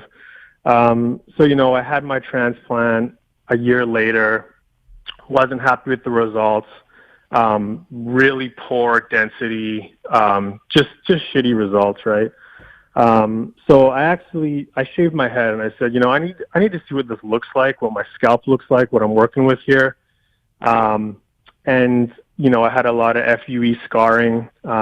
It just wasn't done properly. So I freaked out on this guy. And I was in the forums kind of talking a little shit, and I don't think he liked that. So he actually offered to pay for a transplant with Dr. Wong in Vancouver. So July of 2019, I had that transplant. We did a second FUE. My first was about 1,450 grafts, and then my second one with Dr. Wong was about 1,400 total. And what he did was he took 400 from the front that the other doctor did because the hairline was just not natural. It was way too widow's peaked and just didn't look right. So he actually took 400 out of the front and then took another 1,000 out of the back. About 2,800 total. I just had a little bit of hair greed, while I was waiting for the results to come in. And fast forward to last summer, July 2020, I was swimming at Wreck Beach, and Joe probably knows this area very well. Yep. And I hit my head, and I ended up with some cuts on the top of my head. A couple of the cuts are in the transplanted area. It's not going to grow back. I saw Dr. Wong, and he said that's not going to come back, but it's very small, so we can fix that up, no problem. But now my problem is that in my native, density hair area, I'm now, missing some hair there. So I'm kind of in this weird predicament where I'm wondering what my best course of action is. Should I go for an FUT and have a strip done? Can I dense pack this area? Obviously, you guys can't see me, so you can't see what my scalp looks like exactly. Or should I just try and get back some of that native density and just leave, the rest of my hair as is? I have quite dense, thick, coarse hair to begin with. I just want to circle back for a quick second before Joe takes this. And did you say that you started to give the Mexican doctor some shit online, and then he reached out to you and paid for another procedure? Yes. Fucking world, man. These guys, it's unbelievable. I don't know how comfortable you guys are with extortion, providing names. Yeah, I mean, I could tell you his name if you'd like. I don't care. Yeah, so it was Dr. Luis Nader in Reynosa, Mexico, which is just conveniently just across the border from Texas. And I started experiencing hair loss when I was 18, just after high school. And I always shaved my head when I was a teenager. So when I started to actually decide to grow my hair back and stop shaving my head, that's when I really noticed the hair loss. And I was like, oh, this isn't good. And then I think when I turned 20, someone told me about Finasteride, so I got on that. I was on it for probably 3 years, solid, and I think it just ran out. And I just said, whatever. I don't really think it's doing much, so whatever. Fast forward to 2015, maybe I started noticing further loss. I'm 34 now, so it's been 14 years or so, and I've been back on it. Yeah, I've been back on it consistently since about 2015, and I haven't stopped taking it. So I'm just kind of wondering, like, what do you guys think? Dr. Wong, as Joe would know, is very direct, to the point. He doesn't really provide a lot of that maybe reassurance that a lot of guys want. Of course people want to hear, oh, you're going to have perfect density and it's going to look amazing. And, I've kind of come to terms with the fact that, okay, I'm not going to get back the density of my native hair. The transplanted area is not going to be that dense. But obviously now it's worse than it was before, just because I have, just the top of my head has a spot that would need to be filled in. And then I did want to beef up kind of the density in the transplanted area. But obviously FUT is a little scary too. I had 2 FUE procedures, so it's pretty undetectable at this point. How long is your hair? Like how long do you keep your hair? And did Dr. Wong suggest an FUT to move forward? Yeah, so my hair, I typically keep the sides probably like a 3. I'm not really into like a super close kind of faded haircut, more like a natural kind of classic hairstyle. But I do shave my head sometimes. Right now, my head's probably about a number 2 or 3 all around. It doesn't look terrible, but obviously it bothers me quite a bit. So I don't know. If I go with the FUT, obviously, I know I'll get probably more density, more grafts out of that rather than an FUE. So I'm just curious, if I go FUT, is there some methods to kind of cover the scar? I know Dr. Wong mentioned before, when I had my initial consultation with him, which I should have just kind of, saved up for, and let this be a lesson to everybody, just save and go to a reputable doctor instead of getting one of these cheap, shitty hair transplants that you will 100% regret, like I did. But if I that you'll regret and go online with a campaign of shock and awe to just extort them. Well, that's the thing, right? I'm sorry, man. Yeah. No, I knew better. I think that your situation is not uncommon at this point in time in history. I mean, a lot of guys have, look, FUE was supposed to be the great solution for hair loss, because of one reason and one reason only: it doesn't have a linear scar, or it doesn't leave a linear scar. There's no other reason that FUE even exists aside from that. So, your situation, like I'll tell you the answer. The answer to your question, like as far as your earlier question, should you go for native density? No, because you're not going to get native density. It's just not going to happen. Like, the doctor will tell you that. I'll tell you that. Any doctor worth his salt will tell you that. Right. But that's not what it's about. Like, getting native density is not what you need to do to look like you have native density. You can have the appearance of native density with a lot less hair. And it's not the 50% rule that a lot of people talk about. I don't think that that's a valid rule, because there are too many variables involved. But I think in that situation, not which method you should go for, but what kind of density or what kind of approach you should go for. The proper answer is the bare minimum to achieve an appearance of fullness. Like, my hair, I've had so many surgeries, and everyone can look at my crown and see that it's not full density, but it's full coverage, which is a huge difference.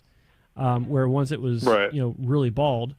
My hairline, yes, it's a high hairline, but the density on that is 55, but it's fine hair. So if you give this kind of density to someone with coarse hair, it would look a lot thicker. And but I don't need native density. Like my hair on top looks really fucking full.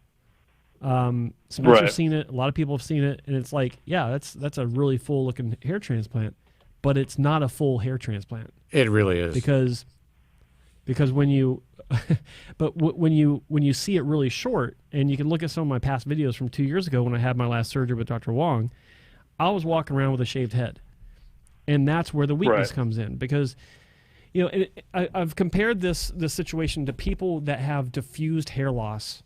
They're not bald; they're just thin throughout. And I have no more density than a lot of people that have noticeable, not complete, but just now becoming noticeable diffused hair loss. I have less hair than they do. The difference is that each hair on top of my head is a terminal hair. It's at full thickness, whereas someone that has diffused hair loss, all those hairs are miniaturized. There's a lot more of them, but they're miniaturized, so it allows more light to get through to where you can see the scalp and all the problems that come with that. So you don't need to have such a high density when you're transplanting strong, healthy terminal hairs into the area of need. And with Dr. Wong, he's going to angle those hairs. He's going to lay them in a flatter plane on the scalp so that they give better coverage. They overlap each other. I don't know if you can see me. Well, you will when it plays back in a few seconds. But the hairs layer on top of each other, and unless you're actually spiking your hair, it'll look a lot fuller with a lower density. So the answer to that question is as little as possible. Consult with Dr. Wong on that to see what he says. Yeah. But as far as FUT versus FUE, I can't answer that for you because it depends on your hair type, but also what is the density in your donor area now. Like you probably won't need to wear your hair much longer to hide the strip scar once it heals, but we don't know how it's going to heal. We don't know if it's going to be the desired but rarely achieved pencil thin line, or if it's going to be an average donor scar, which is like 2 to 3 millimeters in width. We don't know. So that's the big variable, for sure. Which is, again, why FUE exists in the first place. So I can't answer that. Dr. Wong can't answer that. Only you can answer that. He'll ask him about the possible downsides, do your own research about the possible downsides, and come to your own conclusion. If he says that it's not to be avoided, then consider it. But I'm not saying do it. Yeah, it's just a little frustrating, right? Because it was probably at a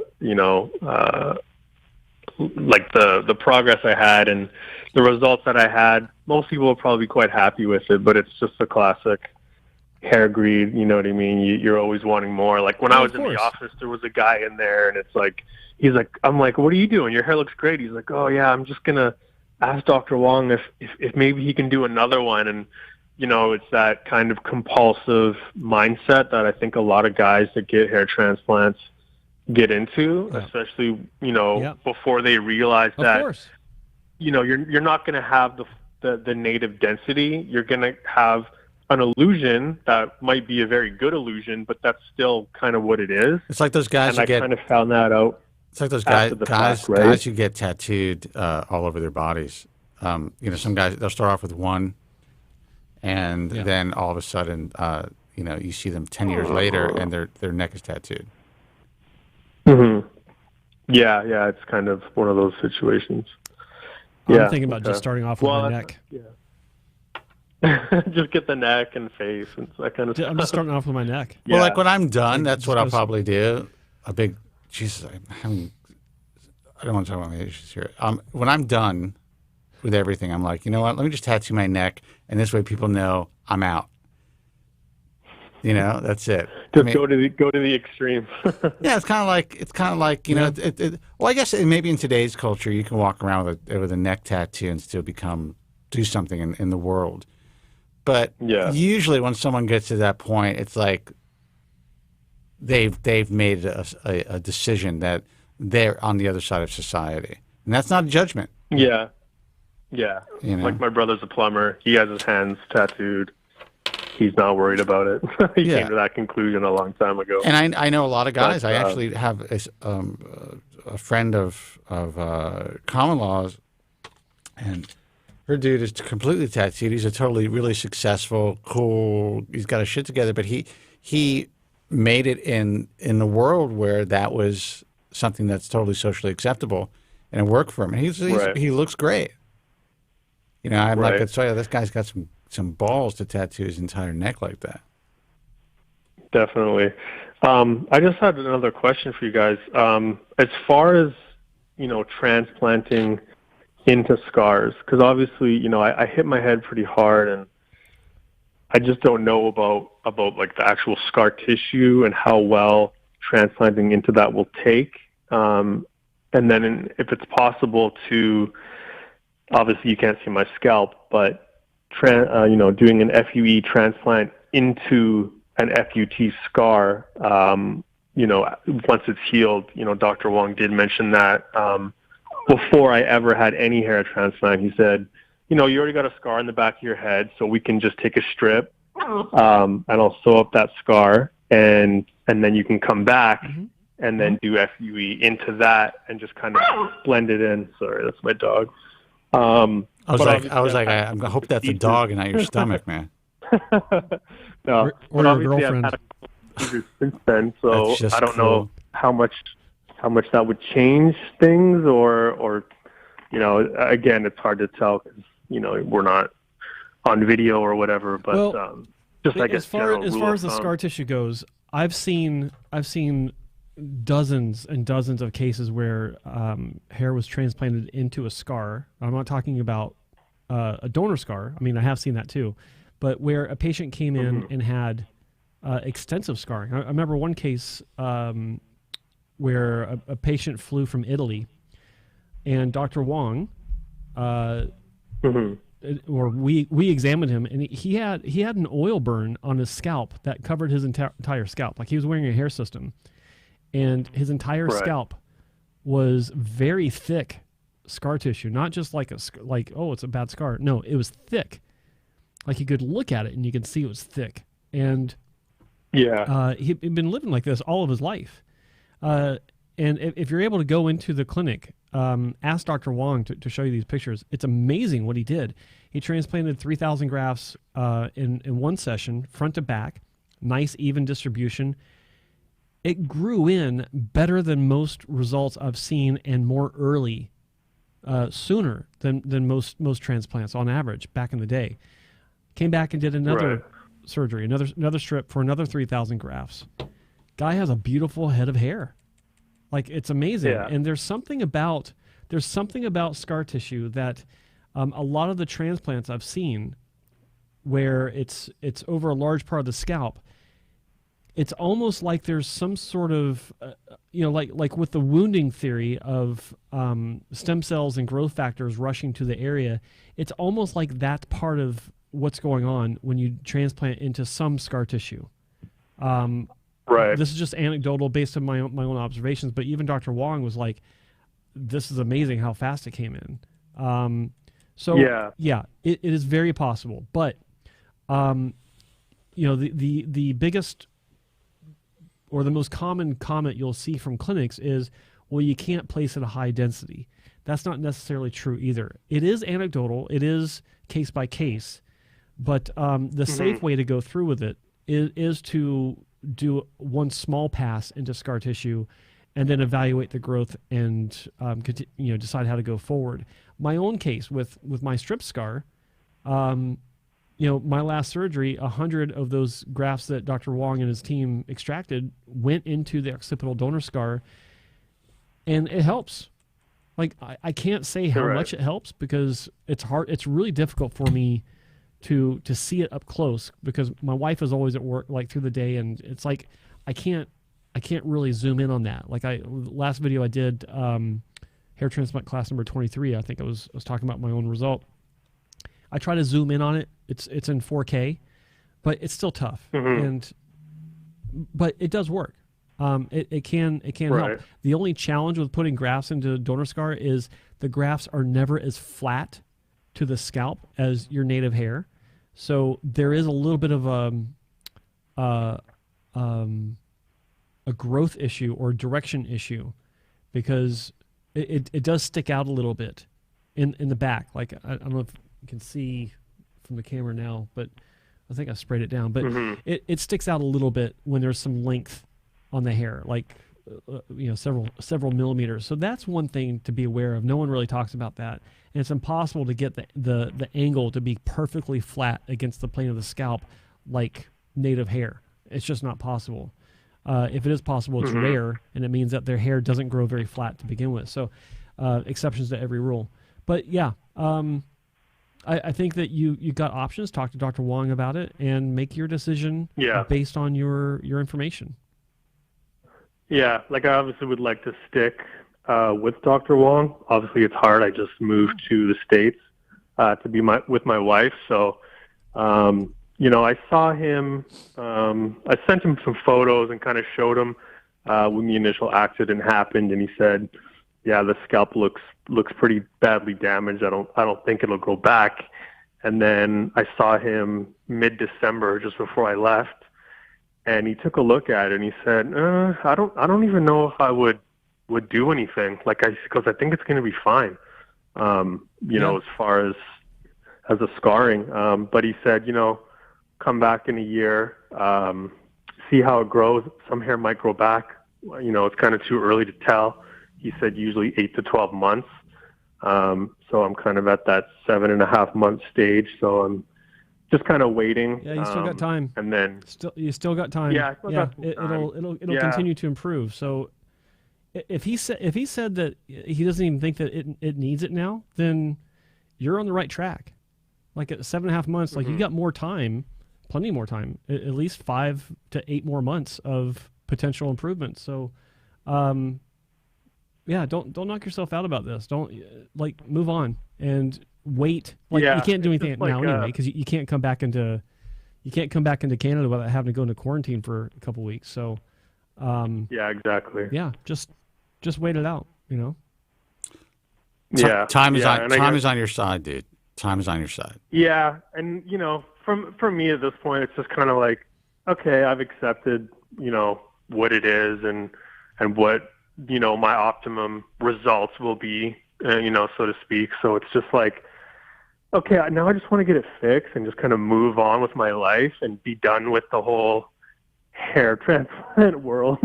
To be honest, I love what you guys do and all the good information that you guys provide. I need to tell you that that's probably not going to happen based on your history and the way that you describe things. Yeah.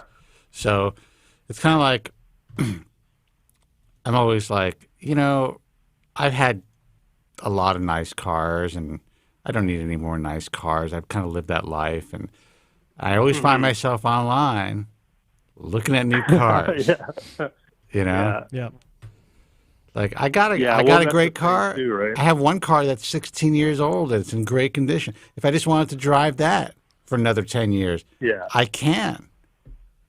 But it's not as fun. Feeling, right? What was that? Yeah. It's just kind of that fleeting feeling, like, you think, okay, once I get this, I'm going to be happy, and that's going to be it. And then, maybe if I just did another one, or maybe if I got that car, maybe I'll get a motorcycle.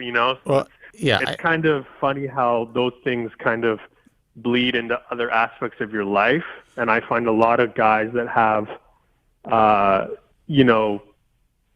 problems and challenges with their hair, those kind of same qualities irk into different or into other aspects of their life, but it's kind of the same issue throughout, if that makes any sense. It is. It's the exact same issue, and we're actually we are genetically programmed to constantly search. Like we have an antenna that's constantly searching for more. And it's kind of essentially we were programmed just to do that in order to survive, to eat, and to find shelter and all that stuff. So you're constantly on.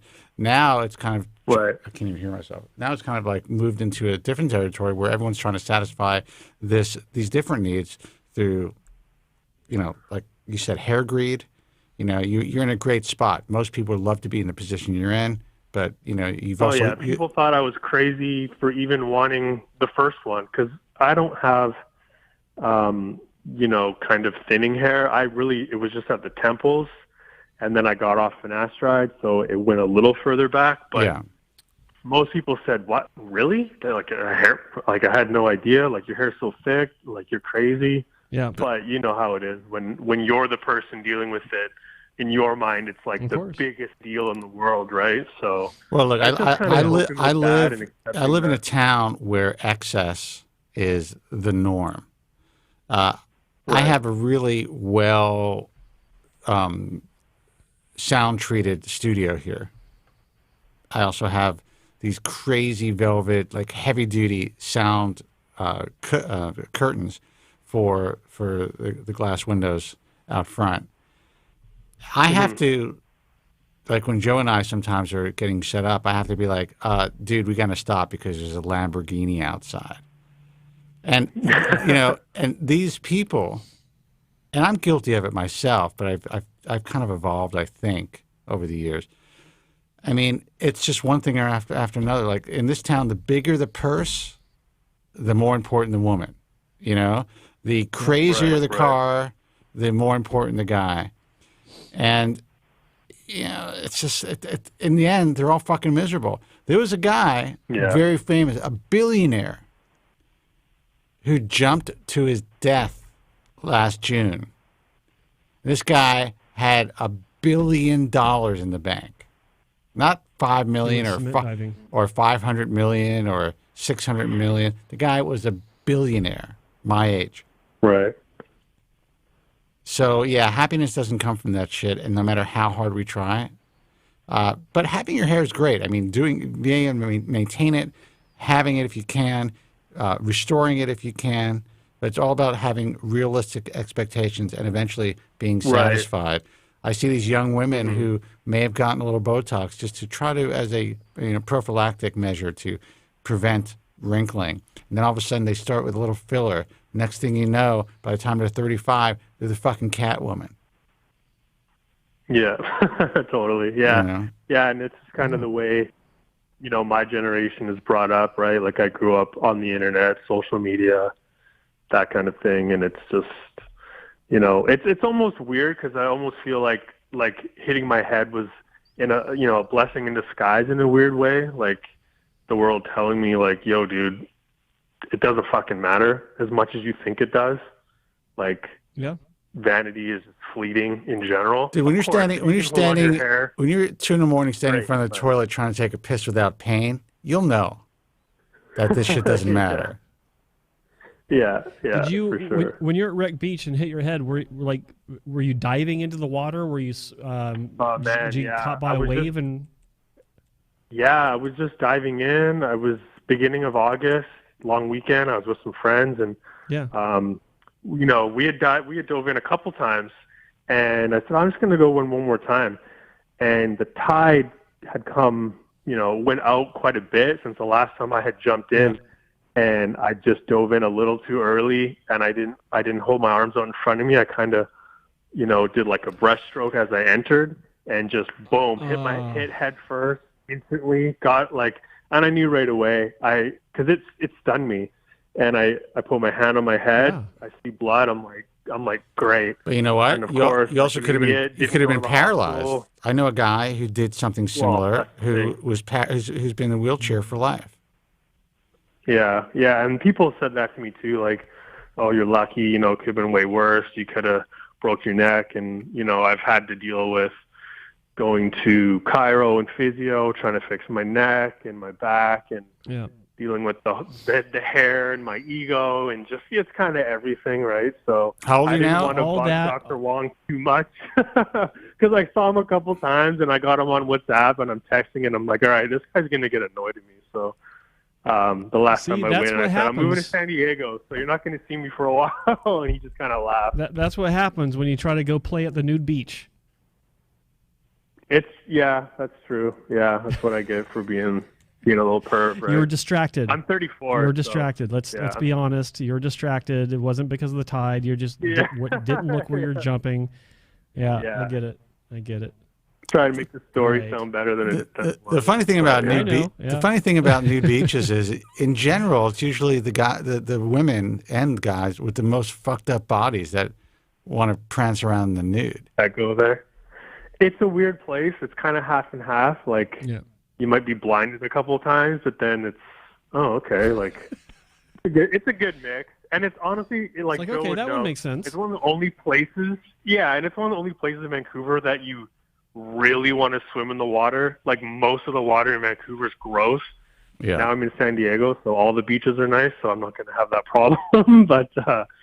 But yeah, just stupid mistake, and hopefully I can get it taken care of. And I just was on YouTube and saw you guys, so I just thought, hey, I'm going to call and just kind of tell my story and see if I get in. We appreciate that you did. I'm glad that you got in, and I wish you the best of luck. You're in a good place, better than most guys. Yeah, for sure. All right, man. Thanks, guys. Good luck. Take care. Okay, bye-bye. Thanks for calling. Now, I don't know if Joe can do this, but I mean, we had like 100 people in the room at one point, and we only have 35 likes. I am really happy because we've been trying to do this. Like this has been a goal for the longest time, is to reach 100 people watching the show at the same time. It doesn't sound like a lot, but it's a big milestone for us because we've been hovering at 60. Sometimes we'd breach 90. But this is nice. And, well, I can tell you it's very rare, as especially for the number of subscribers that you have. It's rare to have that many people on live. I go to celebrities' lives, like on Instagram and sometimes it reaches 100. I mean, some are like, you get like 2,000, like a Gary Vee type person, but it's rare, especially for like a call-in type of a show. So anyway, good for us, good for you guys. And on that note, we'll take a last call to celebrate. But guys, like the fucking show. What's the big deal? 37 thumbs up. Now now it's 36. Now it's 37. Now it's 38. Keep liking the show. Let's get 100 likes on the show. Yeah, JMN 123. You see 80 now. I'm saying it was 100 earlier. We hit 100. It doesn't stay there. The numbers are always changing. That's the whole point. It's live people viewing in and out. Like in radio, it's called time spent listening. And you can't see time spent listening. You have to get that from, at the time, Arbitron. And if, say, the bigger shows at the time, like Howard Stern, 15 minutes time spent listening was huge. Yeah. Anyway. Hey, you're on the air. Who's this and where are you calling from? Oh, hey, lads. It's Jack here from London. How you guys doing? Hey, Jack from London. How are you, man? Hey, Jack. How are you? Yeah, no, surviving. Jesus. Yeah, I mean, London's depressing enough. What you guys have to deal with the lockdown, it's got to be crazy. I'm not kidding. It's dystopian here. Like literally, maybe half hour, because I'm in central London, right? So half hour ago, outside my flat, and this happens fairly regularly. This van drives past, and it's like a government advertising mobile billboard, and it's like, "Stay at home, protect the NHS." Save lives. That is fucking frightening, man. And you're like, oh my God, what planet am I living on? Yeah, seriously. But I always said it, when it's time to off myself, I'm going to do it in London. How is it going on your side of the world, though? Like, everyone asks you about how else, but how's so Spence, you're in LA, Canada, right? I have to say, LA's opening up a little bit. I mean, you can go to a restaurant now. There's obviously with social distancing. The truth is, it could have opened up months ago, as long as people behaved. But that's not the way that the U.S. works, or at least the state of California. It's better for sure. And there's a lot of people who have been able to get vaccinated. And so I would say that there's going to be less people carrying heavy loads of the virus. So there's going to be less of a spread. Cases are way down. But it will never be the same. I would say that this state will never be the same. I'm going to stay for a while and let them, like, you know, rape me tax-wise, you know, and all that stuff. But I remember hearing on the, it was about a year, well, just over a year, I suppose. I remember hearing on the radio, it was on the BBC4, and it was one of the well-known journalists saying, because at the time we were it was at the point where we were kind of laughing at, well, not laughing, but you know what I mean, like COVID-19 was kind of almost fascinating international story that didn't really affect the West. And former President Trump. Right, right, yeah. And I remember listening to it. I was driving home from work, and he was just saying that, you know, and he'd been speaking with, because you know what's interesting is the markets always move first because they price in everything, right? And they have a lot of analysts all over the place, and they know what's coming. And the markets were moving before everyone was panicking because they knew what was coming.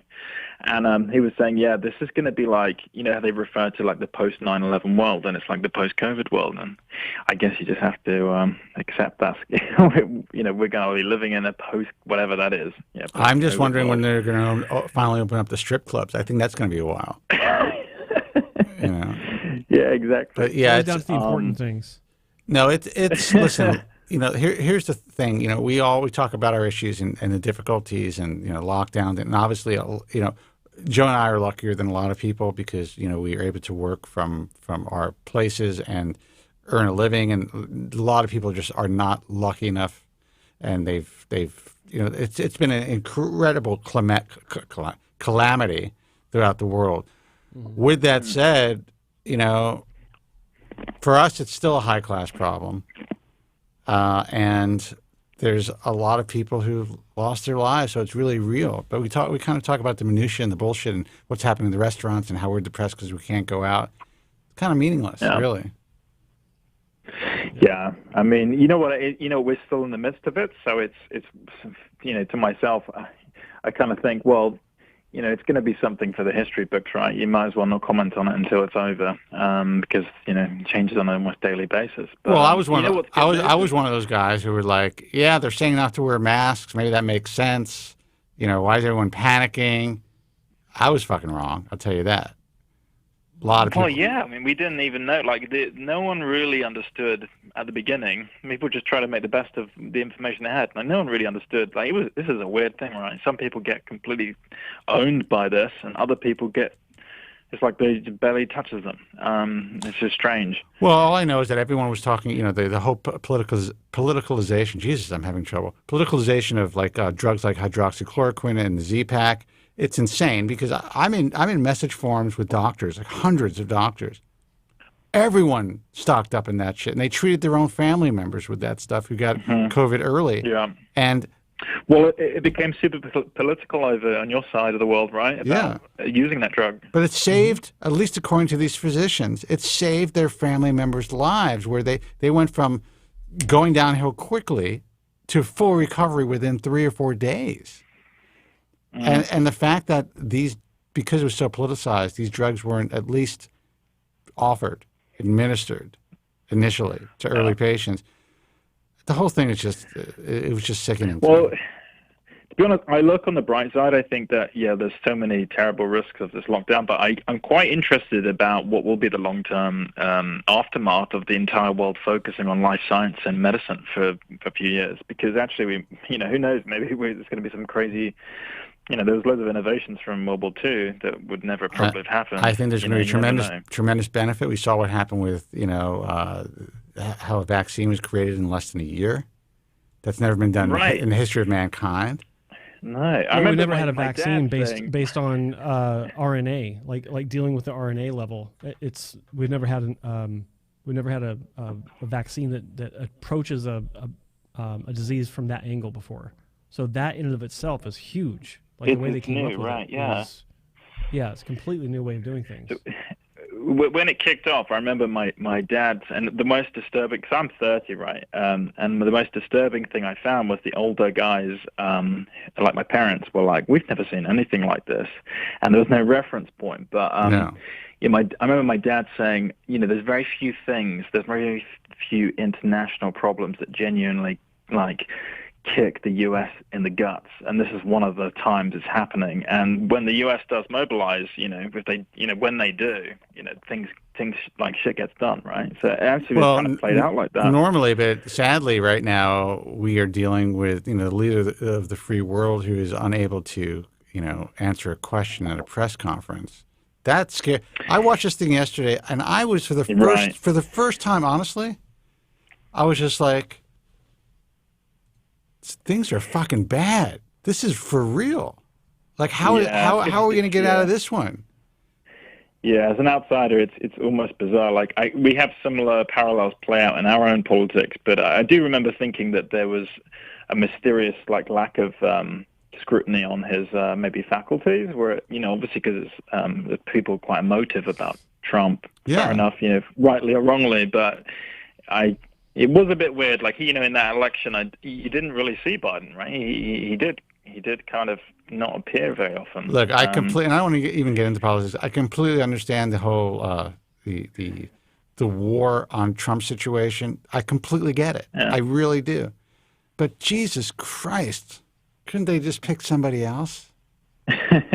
You think in a country like the biggest GDP in the world by like a million miles with 330 million people, that you'd have a better choice than those two guys.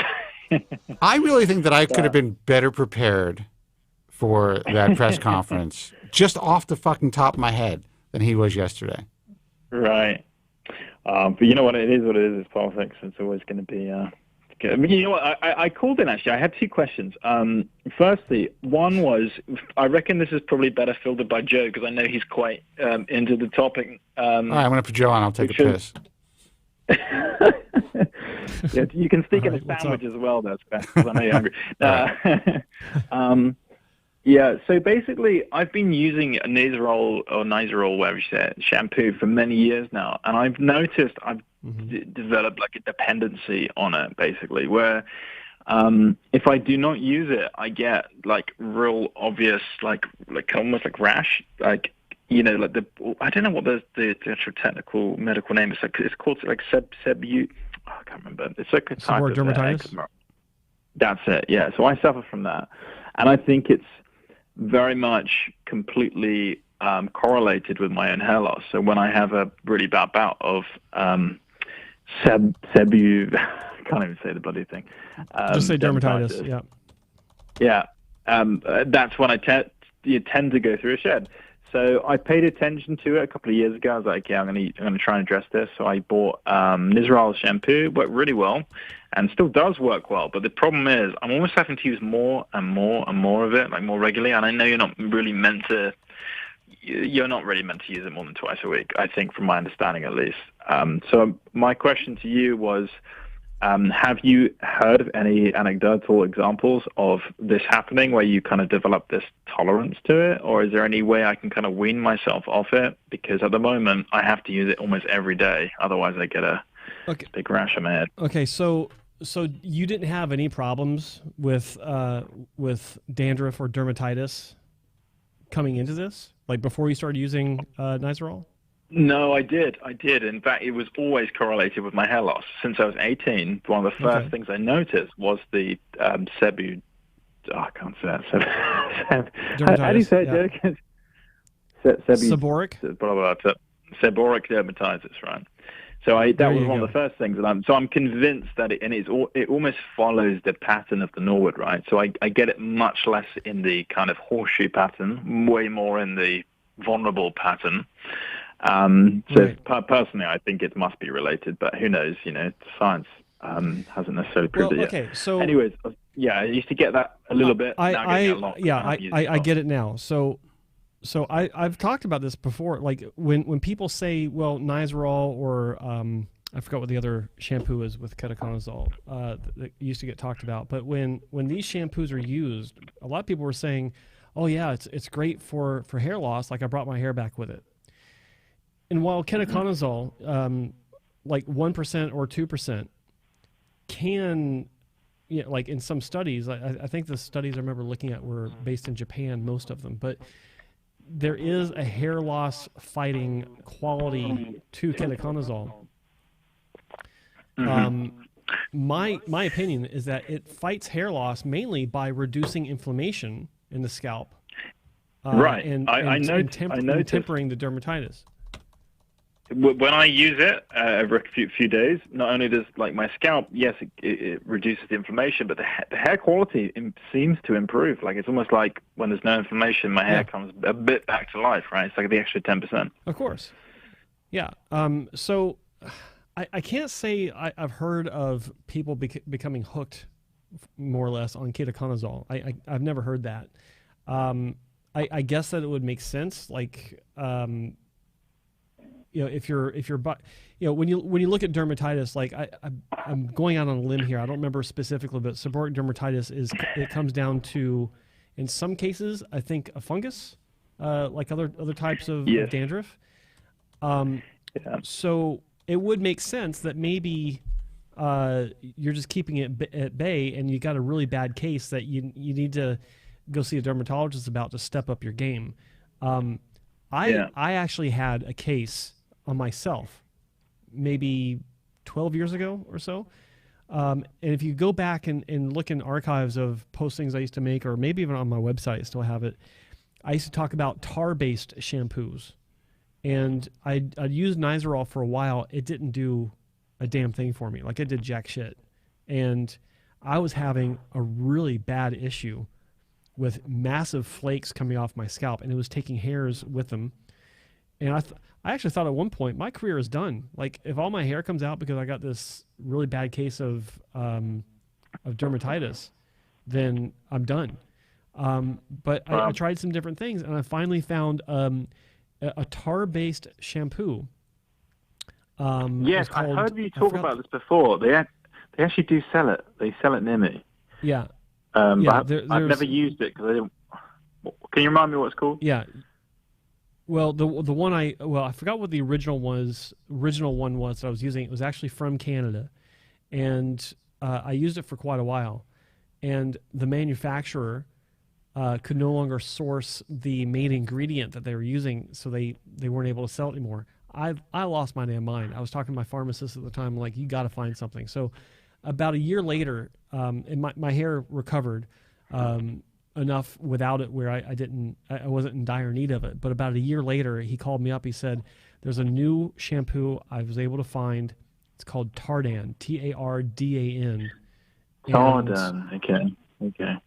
It actually smelled like the one that was no longer made. So I knew that it was similar. I have some silly inputs. It seems simple because you guys are going into Tardan and all these things that are not easy to get right now. I'm not sure. I wasn't listening because I did take a piss. Did the caller try Head and Shoulders?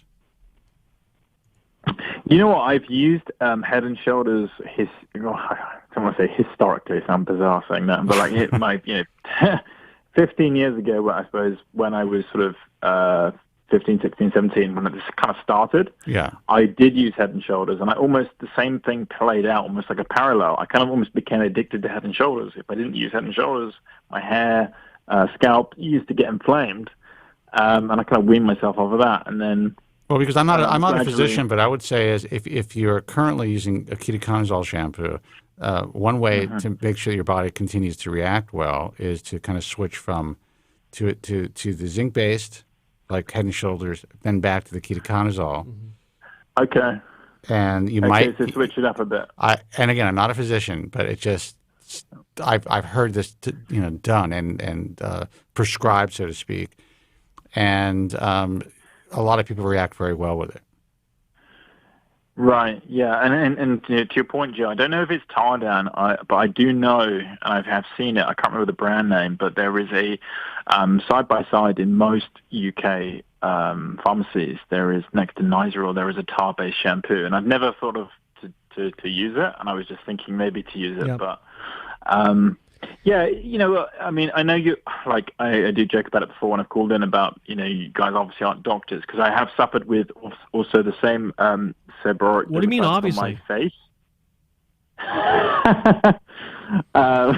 Well, if you were, I mean, first of all, Joe, you give out loads of great medical advice, and I've written it all down. So, when I if you were a doctor, you would have so many framed pieces of bullshit behind your on your wall right there. True, and I'd be sitting here on camera with my lab coat. Right, I mean, I've got all the video evidence, guys. You give me the diagnosis, like this whole last decade. No, but seriously, that I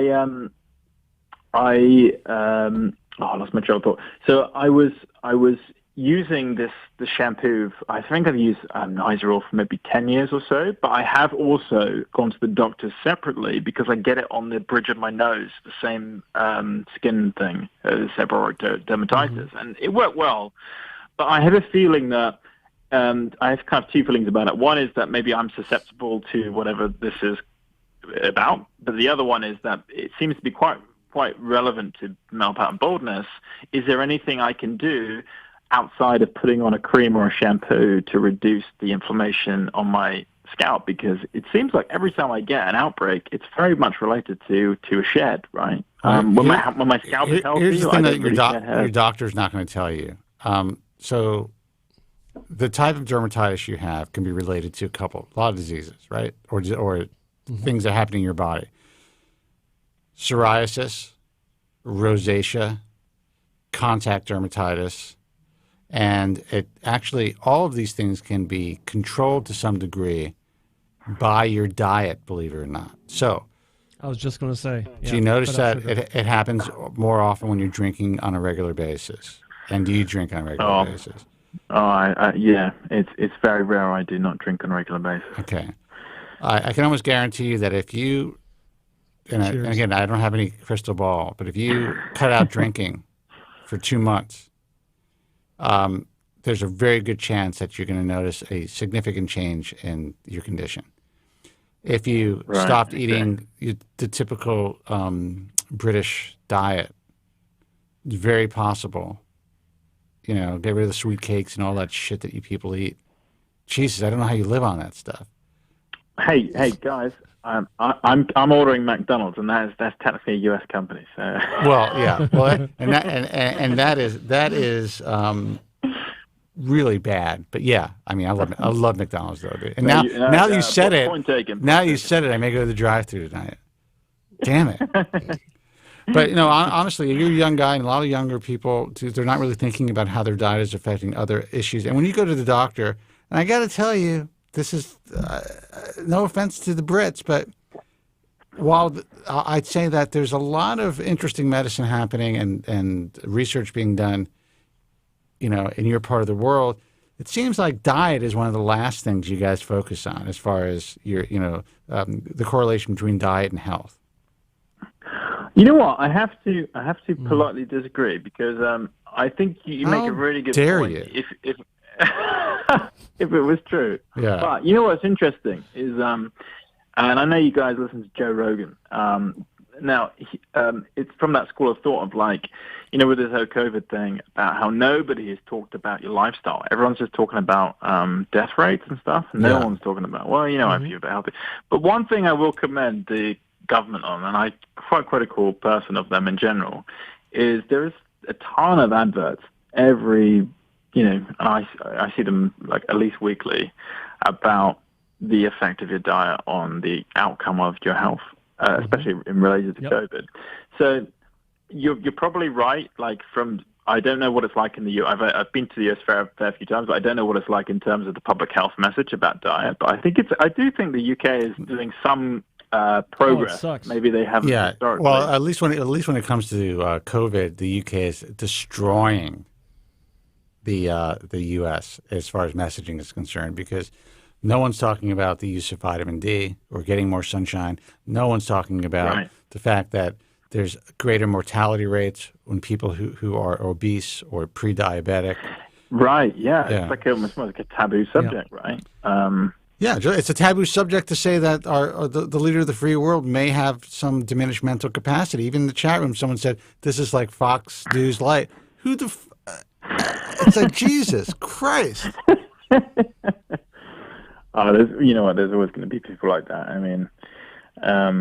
I'm a Jew. I'm a Jew from New York. I'm like the furthest thing from your typical conservative person in the U.S. that you can ever imagine. We were brought up to be full-on liberals. Go ahead. Yeah.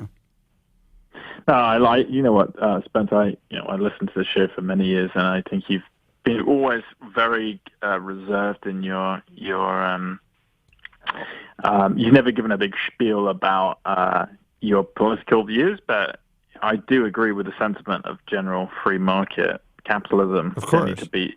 There's this new idea that if you like capitalism, you must be socially quite right wing as well, but that's just not true.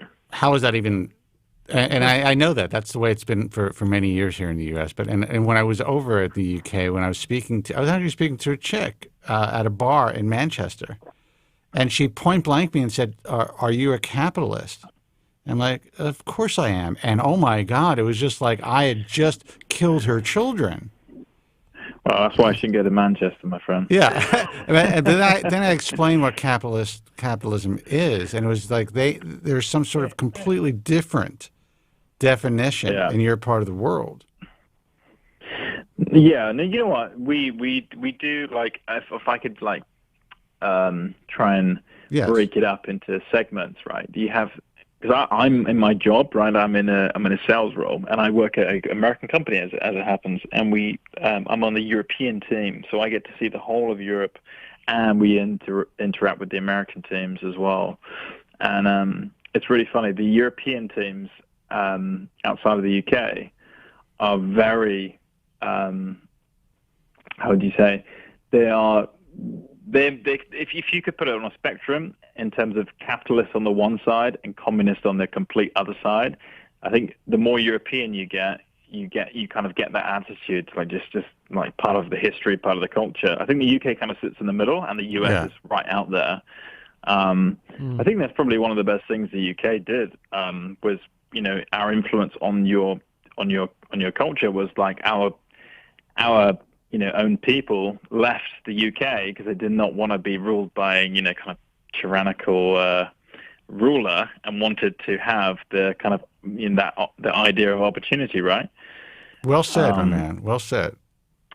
Yeah, and it's an interesting idea, but I think like for the most part, people respect the fact that capitalism is no perfect system. But is there a better one that's been proven? I don't think so. Well, again, well said. It's interesting to hear it from a young guy, and especially a young guy living in London. Where were you born? Were you born in London? Just outside. Yeah, I've always been in the UK.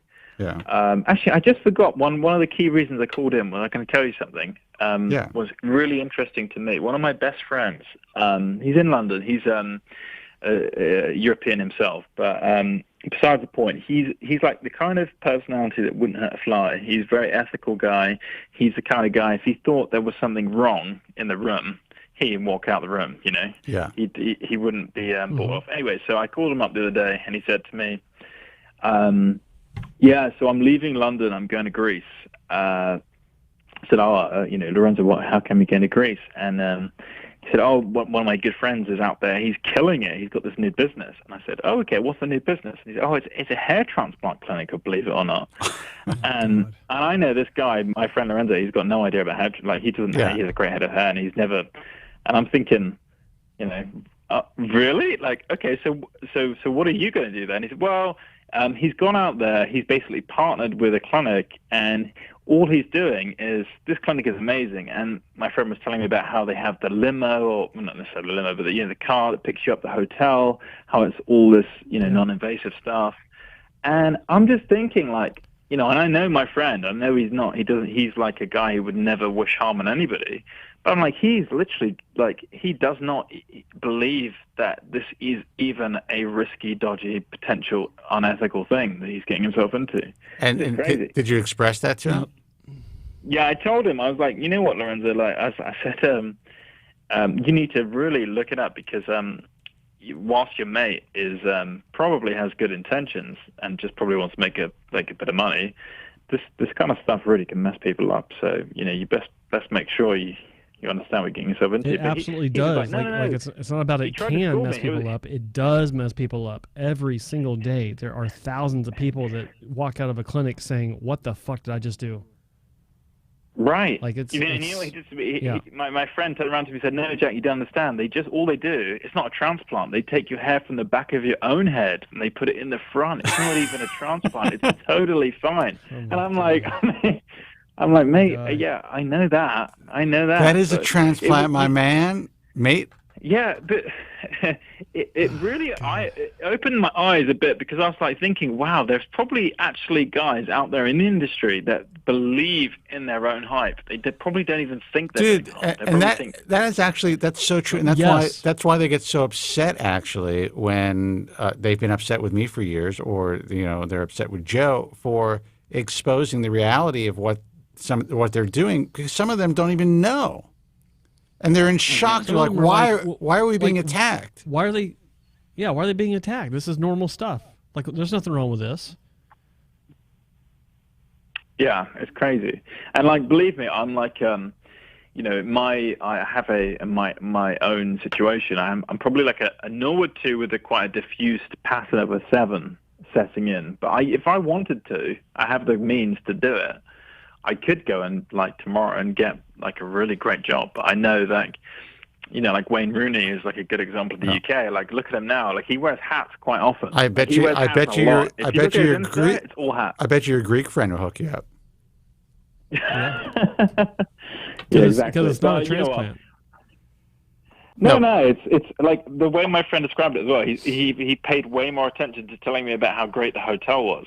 Oh yeah, I was like, mate, come on, a hotel versus Well, here is listen, and again, I would say it's not his fault, and that's the way it's being presented in the world as a commodity. And when someone provides this luxury 5-star service, and kind of pimps out that this is like a spa situation, it looks very appealing, and I can understand why your friend, especially since he's being sold it, he knows nothing about it. I could see why he's comparing this to other clinics, maybe in the same country or in the UK, and he's like, no, this is much different.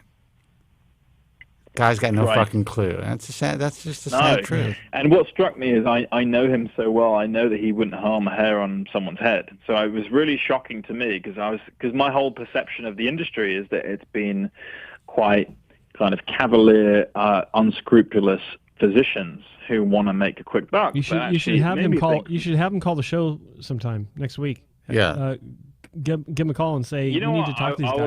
I'll encourage him to do so because he probably would relish that opportunity because he was questioning me. He's like, oh no, it's just not bad.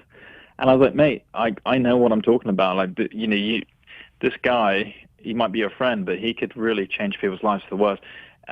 But he doesn't, like my friend. He will. He's a really well-meaning dude. Like he was basically buying into his own What is his role going to be? Did he express that to you? So basically, the setup was, and it struck me because it's something that you guys talk about that's kind of becoming more common. Is my friend, his potential business partner, doesn't know anything about hair loss. He's our age. He's 30, so he's a pretty young guy. He would be handling the business side, the marketing side, and bringing in the clients. And he has a contact in Greece who is the physician, whoever that is. So basically, he's setting up a consultation, like lead generating business. Right. Exactly. So he's probably agreed. It's probably one of the travel referral services, like almost like a travel agency is how they're being set up now. Basically, yeah. For lack of a better term, it is basically if you go with us, we will sort everything, all the flights and everything out. We make it easy for you. In the old days when the penis enlargement surgeons and all that bullshit started to come out. They took the hair transplant model, the Bosley model, and they set up consultation offices. And I remember when Joe Tillman told me his story of his consultation. Just kidding, Joe. And the reality is these people were doing the exact same thing, but claiming that they were going to enlarge people's penises. And there were people who were working, taking jobs as salespeople who had no idea that they were basically sending people essentially to their deaths, at least their emotional death. Yeah. And that is exactly what happens in the hair transplant market. There are well-meaning people who put on a nice jacket and tie, and they're like, wait a second, all I have to do is sell this product that basically sells itself? Yeah. And I get to make some money? That's what your friend is doing. And I hate him. Just kidding. It's so true. But I think that the thing that really got me is like I always assumed that the bad hair docs are they knew what they're doing. But actually it did. Seeing my own friend, who's a very nice guy, get caught up in it made me think, actually, there could be a large part of the industry that believes in their own hype, The salespeople can't. Anyone who's not actually in the office to see the people coming into the complaint area, here's the thing. And we'll talk about Bosley, right?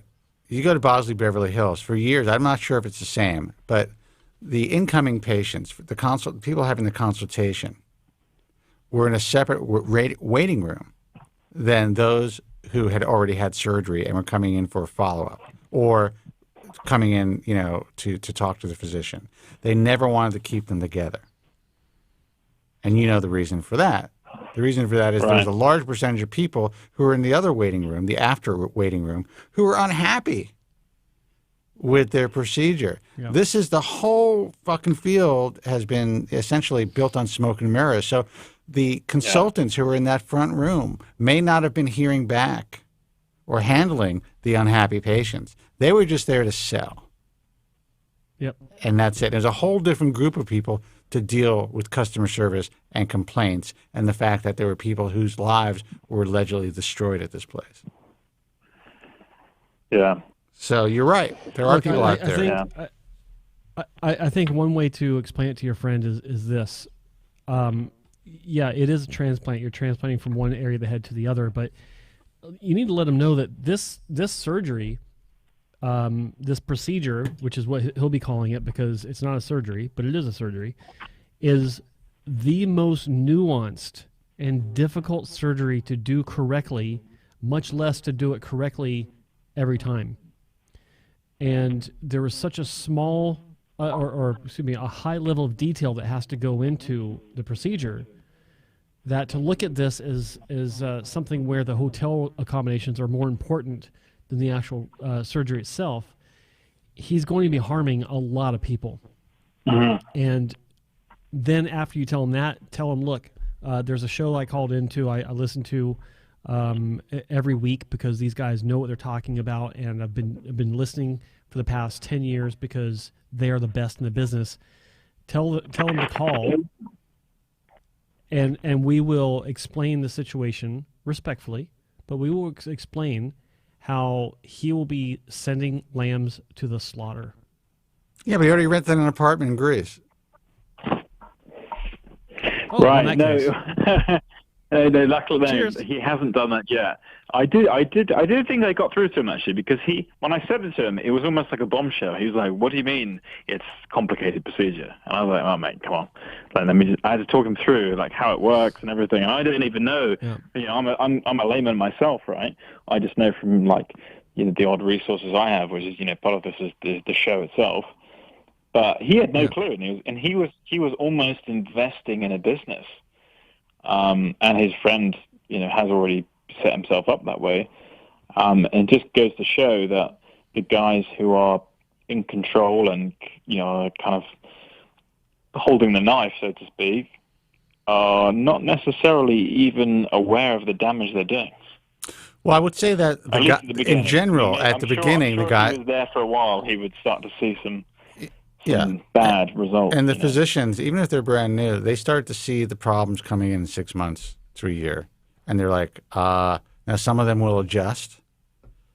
But that's another reason when you think about going to a newer physician who's only been in practice for whatever, just hung up a shingle. Well, one of the things he said to me is apparently right now it is like, and I don't know, it's because of lockdown. It apparently is exploding. Like as a market, it's absolutely like gold dust. Oh yeah. And that's the way he explained it to me. He said, like, as an investment, he said this is like almost a no. Like the amount of demand is huge right now. Tell him to give me his number. I'll give him a call. Yeah, you know what? I was really, really keen to educate him, so I would be. Oh no! I'm just asking just about the investment, man. I'm just kidding. Just a joke. Well, we all, Spencer, we all know that you're like you're the most shrill anyway, so you don't need any more money. Well, no, everyone needs more money. And here's the thing: when I sell out, when you start seeing me all over hopping around the internet with the laser helmet on, you'll know. You don't know. All right, man. I've been listening to you 10 years, and I always am a bit baffled how you've never I listen to tons of podcasts, and you've never promoted any product. So I'm quite impressed. But I do think that's a lot of self-restraint. Well, I appreciate that, and like I say, maybe there will be a time that I do. I just haven't found that product yet. Yeah, fair enough. Well, you know what, guys? When he does, you got to get you'll definitely know about eating your food, or you got to take another call. But I'm about to go pull myself another room because enjoy that, man. Enjoy it. But if you want to take care of your skin and your scalp, there's only so much you can do with the medication and the shampoos. This is no joke. You can change that pretty profoundly by changing your diet in most cases. Yeah. No, I will do. You know what? In my own defense, I have quite an unusually good diet and routine, but they've actually made the gym illegal in the UK for the last 6 months. So it's about to become legal again in about 2 weeks. And once that happens, I think I will use the momentum to ditch the booze and start being healthy again. Well, good luck, man. We're here. Good luck. Yeah. All right. Thanks for the call, Jack. I will do. All right. Well, good to talk to you guys. All right. And have a good one. You too. Take care. All right. All right. See you. Cheers. Note to self, you got to cut off the caller before he cuts you off, Joe. Hey, what are you doing? Kidding. I'm tired. I'm going to get some food. And I think I'm also going to invest in a new headphone monitor. Just saying. Yeah? Yeah. Guys, thanks so much for tuning in. We did a 3-hour broadcast tonight, and it was very busy. A lot of fun. Great callers, as usual. So I think we'll do it again. Yeah, I think so. When? Maybe, I don't know, next Friday? We'll try it next Friday, see what happens. The website's hairtransplantmentor.com for everything Joe Tillman. Check it out. Learn about his history. Look at some of the doctors he works with. Learn about hair transplant surgery. See the most robust and detailed, what is that you have there, Joe? Index? Terms. Glossary. Terms and definitions. Yeah, Jesus. Glossary, yeah. That exists online. I'm getting old. I've just been working all day, so and I'm low on caffeine. You're tired. I'm tired, yeah. I am tired. TheBaldTruth.com, archives of this broadcast. Been putting more up there, guys, so check it out. Guys, subscribe to the show on iTunes. Check us out on Spotify. Just subscribe. If you like the show, take the time to do that. Download it. You don't even have to listen if you're watching it or listening to it live, but just do it. It's going to help. And like Jack said, he's been listening to me for 10 years. I've never sold a product. I don't plan on having advertisers. I'm not trying to, at this stage in the game, build the podcast or follow me on my Instagram page, but follow me on Instagram at Spencer Kobren, or build an Instagram following to become an influencer. We're doing this, honestly, because the industry is so out of control. I see the opportunity to help a lot of people and to, continue on doing what I'm doing. But we're not doing this to build a business. The business has been built. It's solid. It's in stone for well over 2 decades. I could stop doing the show. Joe could stop doing the show. We could stop doing all of this stuff. Don't have to worry about an Instagram following. And it exists. The organizations exist. Everything stays the same. So if you like the show, subscribe to it. subscribe to Joe Tillman's channel, which is Hair Transplant. YouTube.com/Hair Transplant Mentor. Ring the bell, subscribe, and if you're watching the show now, like the show. It's not a big deal. Damn it. Thank you for the one dislike, by the way. We got 50 likes, one dislike. I have to remind you, Spencer, we also hit another milestone today. Not just 100 concurrent viewers at one time, which is what concurrent means, but we also started on time, 2:00 on the dot. Really? Yes, we did. I did not know that. We did, and none of you losers watching this in the chat room said a damn thing. But you're so quick to tell us when we're 10 minutes late. Oh yeah, they're complaining about anything. See, they can complain about anything, but they're the best subscribers anywhere. That's true. We love you guys. Anyway, let's see. TheBaldTruth.com, IAHRS.org for the International Alliance of Hair Restoration Surgeons. American Hair Loss Association is AmericanHairLoss.org. Oh, if you want to catch the UK show, please go to ape2gentleman.com. That's ape2gentleman, as it sounds, it's spelled, .com. They have been kind enough to really support smart consumerism and hair loss education in the UK and obviously around the world. But that's rare, man. That is rare. And they're not making me sell anything. Not a damn thing. Which is rare, too. All right, guys, until next time, be strong, God bless, and thank you so much for listening. Have a good weekend. Thank you very much. I'm sorry for any inconvenience you may have been put to prior to the program, and I'm glad you enjoyed it. And if you could now leave by